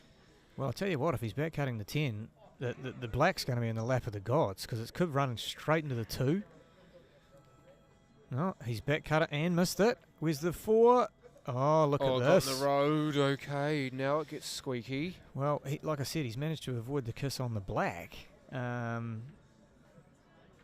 go around the angles, but now One of my mates who now lives here has just found me because I was looking to catch up with him, but I'll do so after this match. But yeah, I'm fairly sure he knows that I play pool and do commentary on the side, so I'm sure he'll know to leave me be for the moment, unless he just wants to tap my shoulder to say hi. All right, what's Simon got here? Is he fouled? No, not quite. Wow. I think he was hoping to tie that up with this 5 and this 1, and also maybe to leave a tough shot on the 4. I actually thought that he would play the slow shot on there and push the 7 to the top rail and leave Ryan Chinese on the black. But what he's done is he's left Ryan opportunity to slot this 3 down the corner. This has got to go. It's not quite there. It's a good cue ball, though. Yeah, that's the best thing about that. He almost played more for the cue ball than for the pot, because he missed the pot fat. And I like the fact he's actually, almost everything he's missed fat, because he's been trying to play to the bigger part of the pocket to avoid the little flick off the near knuckle. Where's Simon going with this, John? Do you think he plays this double down into the... I don't like the double. No. I reckon he actually cuts it towards the left pocket, top left pocket. Yeah, well, if he does, he's in danger of bringing the 2 off the cushion as well. I don't think he's worried about that. This needs to go. Nah, I tell you what, it's a big opportunity here for Ryan now to tie this up. Well, come on, let's see Hill final, John. I know it's got to go 5 all, but come on, 4 all. That's what we want. 5 all, calm your jets. But not so secretly, yes, I'm with you. It's easier to get to 5 all when it's 4 all. It's true. All right. Ryan King, he'll have all of the New Plymouth faithful watching on the live stream, cheering him on, hoping he can replicate his good mate Adam's win in the North Island singles. Screwed over to the 7 nicely there. I'm just wondering, 6-1 and use the 1 to get back for the 4 or the 2. Oh, he'll be playing the 6 after this for sure. And then you're thinking possibly the 2 and then the 4, right? I mean, you could do it either way, couldn't you? It just depends on where you land on the 1 here. Depends if he's playing the 2 up the corner or in the middle. Because if you get nicely behind the 2, you can drop it in the middle, John. True, because Simon Singleton's really good at those, isn't he? That's the sort of shot that he lives on. I don't think he needs to. I think he's coming up for the 4. Well, I tell you what. It's looking increasingly like 2 in the middle here. Yeah, see? That's what he wants to do. He just wants to be able to just drift. He's got a good angle on this 4, just to drift right across, get right in behind that 2, and then drop the 2 on the side. Here we go. Big shot in the context of the match here. Right. Yeah, look at that. Right. That's beautiful, John. Absolutely beautiful. Marvellously. And in the context of the scoreboard, that is just a massive shot. Still got to drop this in the side, though. Yeah, it's there. I was about to say you didn't count your chickens too early. No, the hard work had been done, John, and we are 4 apiece. Just one more good cue. And he did. Right, 4's a wild. Great clearance, really, under a bit of pressure. Scored a little bit of scoreboard pressure there. Ryan King delivers, and are we back to... Is it Ryan's break or... I think it's Ryan's break now. I think he won the toss, yeah. It's all that hoopla about Ryan's break, and unfortunately it hasn't quite been his friend in this game, but there's always a good time for things to change, as right now. Yeah, well, I tell you what, Simon again will be cursing his own break. That break again with a scratch. So anyway, Ryan King to break frame number 9. It's a race to 2. Alright, let's get it. Let's get it, boys. He has gone dry. The 6, he got it. It's dropped. Wow, that is big, folks. I was about to say nothing below the belt. That was pretty close. Tell you what, it's littles for mine, John. He's going to 100%. Here we go. 7 to establish set, running up to the left-hand side of the table for the 5 to the side. Here we go. All right. Now what? Now what have you got? Now 5 to the 4 or 5 through to the 2? Just a little drag back here on the 5 like this. So now he can play the 4 to the side and run up table for the 3, John. Wants to be careful of the 12 here, unless he's deliberately going to use it to stop himself. Oh, yeah, okay, 2, yep. Now even the 11 to stop, that was quite a good little piece of play. Just got to come with one little positional shot here and make sure he's nice and tidy on this top rail. Yeah, short. He needed to really get up a bit more than that. Another couple to give inches. It some oomph, yeah. didn't He should still be okay, John. He can just run this one across and drag it. It's there. And now your question is, do you play a similar shot, put the black in the same Nah, hole? I think he's playing the black to where he played the 3. Oh no, he's come back hole. out. He's hit it too hard, It is needs he? to woo. Nah, he's fine. He's fine. He's almost grinning too. There Look it at is. this. 5-4. He's loving it. Life's good at the moment. Can it be better? Well, 5-4 Ryan King. we mentioned that break. We mentioned that break of his in the semi-final, and he's delivered one there in double quick time. 5-4, John. And like I said, that frame before when Simon was up 4-3, how crucial was Ryan's clearance? Ryan. I was about to say I'm not game enough to change the score at this point. Thank you. So Ryan King on the hill. Simon Singleton to break. Can he tie things up? Nice clean break this time from Simon as he got a ball. The 6 to the corner. Again is the saviour. Wow. And guess what, John? She's all on for young and old. She's all on. Littles are the goer here. Lock all your people up. All right. A little bit more work to do on the first shot, but Simon should be fine here.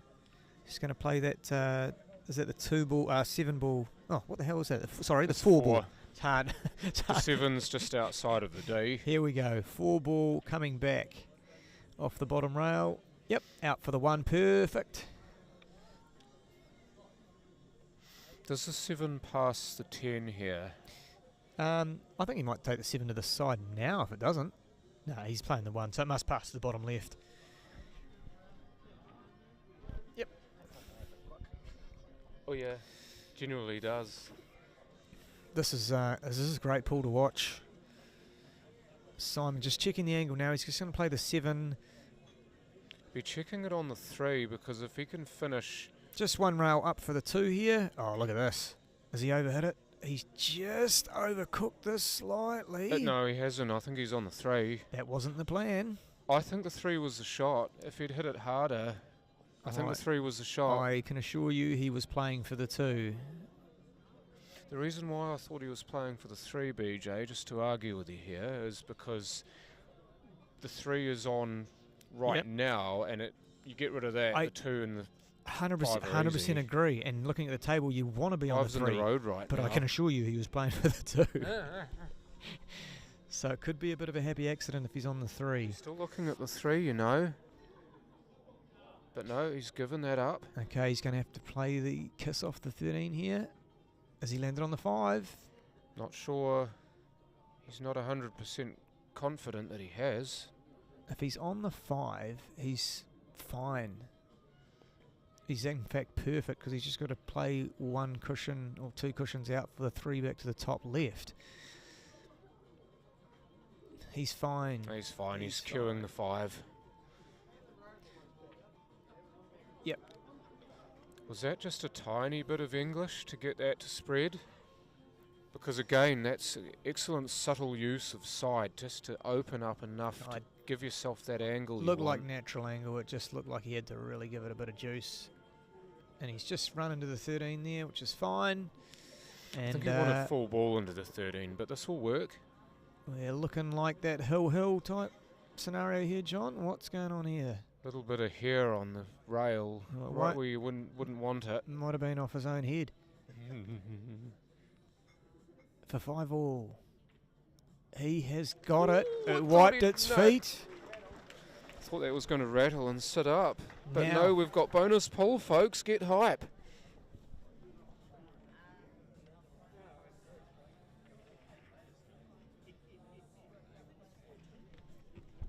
Who wants this more? Ryan King to break. Step on up, I say, but has he got the goods to break and clear for the win? Just trying to compose himself as best he can for this ever so crucial break. Does he get a ball? Yes, he has. Does. Centre pocket. Now. But the cue ball's nasty, though. Well, he's got to come with a shot to establish set here, John, and a chance to win the championship South Island singles. 13. I think it's the 13. I think it's the only... I can see the 1 as well, but the 13's the only ball he can get a good cue through. 7's the other option to the middle. Oh, if you want to, yes. The 1? I don't like the 1. The 13 I like because you've got more bigs to land on. He's playing the 1, John. He's looking at... Oh, yes, he is. You're right. This is a massive shot. No. Missed it. Oh, it did! Good. It went in. Oh, he just leant right at the right time. Wow.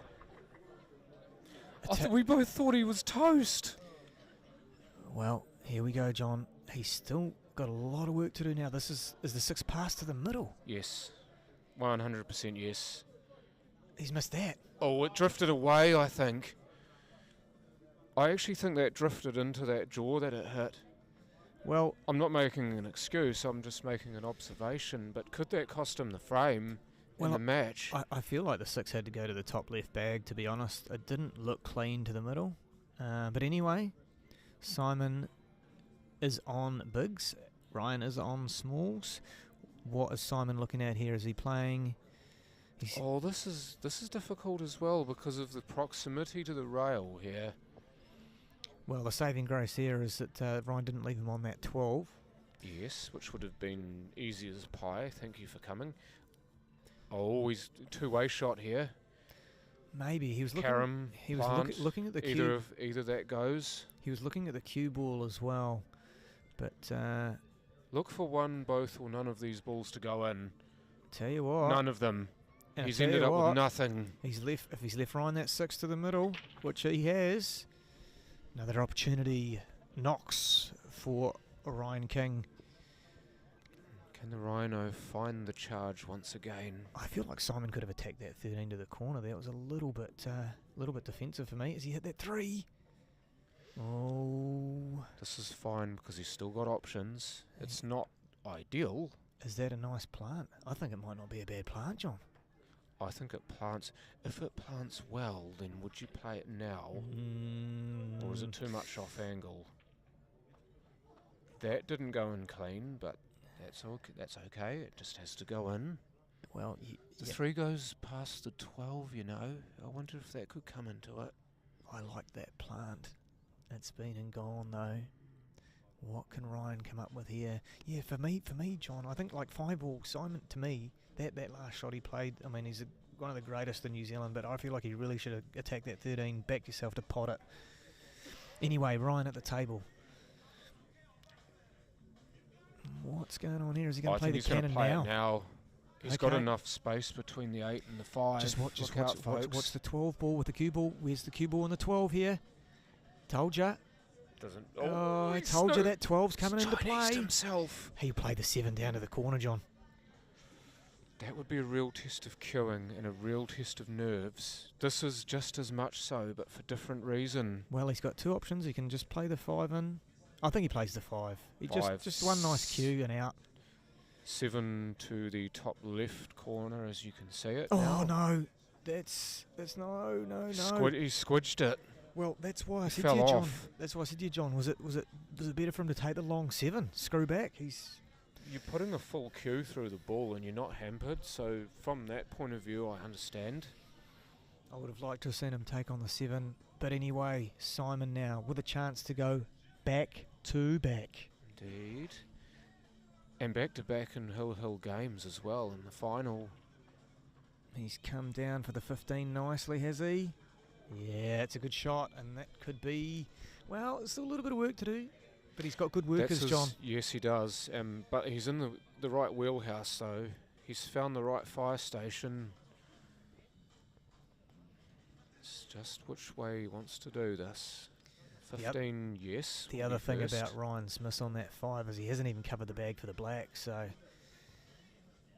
Yeah, I think that black passes. I don't think Simon will be looking at the black in there, to be fair, but that is another option in case.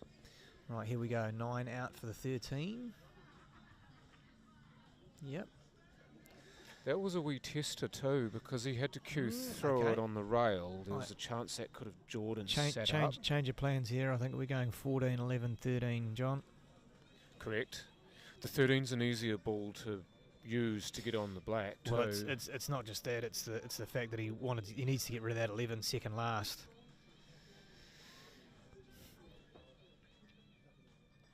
So 14 to the side. There we go. What sort of angle do you want for this 13? Well, get the 11. He's really nice on the 11 just to play it in off one rail, and then he just wants to be able to basically not too far up from where the 11 is now, just off the cush, is where we want to land on the 13. This is where all your rail systems come in, right? Just like that. He's perfect. Absolutely plumb. Get this. Yep. He's just going to float up to the right hand side, top side of the table. Put the black in the top left. How much room is there between that line between the 7, the middle pocket, and the cue ball here off this 11? No, it's a 13. Is there he's even fine. a possibility he'll entertain just trying to fade part between the 7 and the pocket here? No, he's heading straight towards the diamond, just past the middle pocket. Just like that, right into that diamond there. Bang! He's plumb. And great effort by Ryan King, but Simon with Still this got black. to pot it. He's still got to pot it, BJ. He's going to take his time. He's going to wipe his cue. And we've got back-to-back champions. Presuming he gets this, yes. Just needs one more good cue. And he can raise his hand once again and say he is the South Island champion. 2024, Simon Singleton, well done once again, son. Wonderful effort from both players. Congratulations to Simon Singleton. What a match, John. Great to be back in the combox with you. Thanks to everyone watching at home. Thanks to the Invercargill Workingmen's Club. I'll let you wrap up, John, and we'll see you at the next one. You couldn't have really put it much better than you did, BJ. Thank you for preparing me with me for the final. Yeah, everybody who's watched throughout the ladies, throughout the Open, thank you all for tuning in for whatever length of time you tuned in for, to support this great tournament, to support this great stream as well. And Glowing Rectangles has come up gold with this. So another big thank you to Ash Bartlett and everybody who made this stream and this tournament possible, because it's been another magic week and a bit of pole. The South Islands has delivered once again, so everybody who is driving back home or flying back home to wherever you come from, please get home safely. Don't do anything silly. You've always got options as far as getting home. You don't have to drive.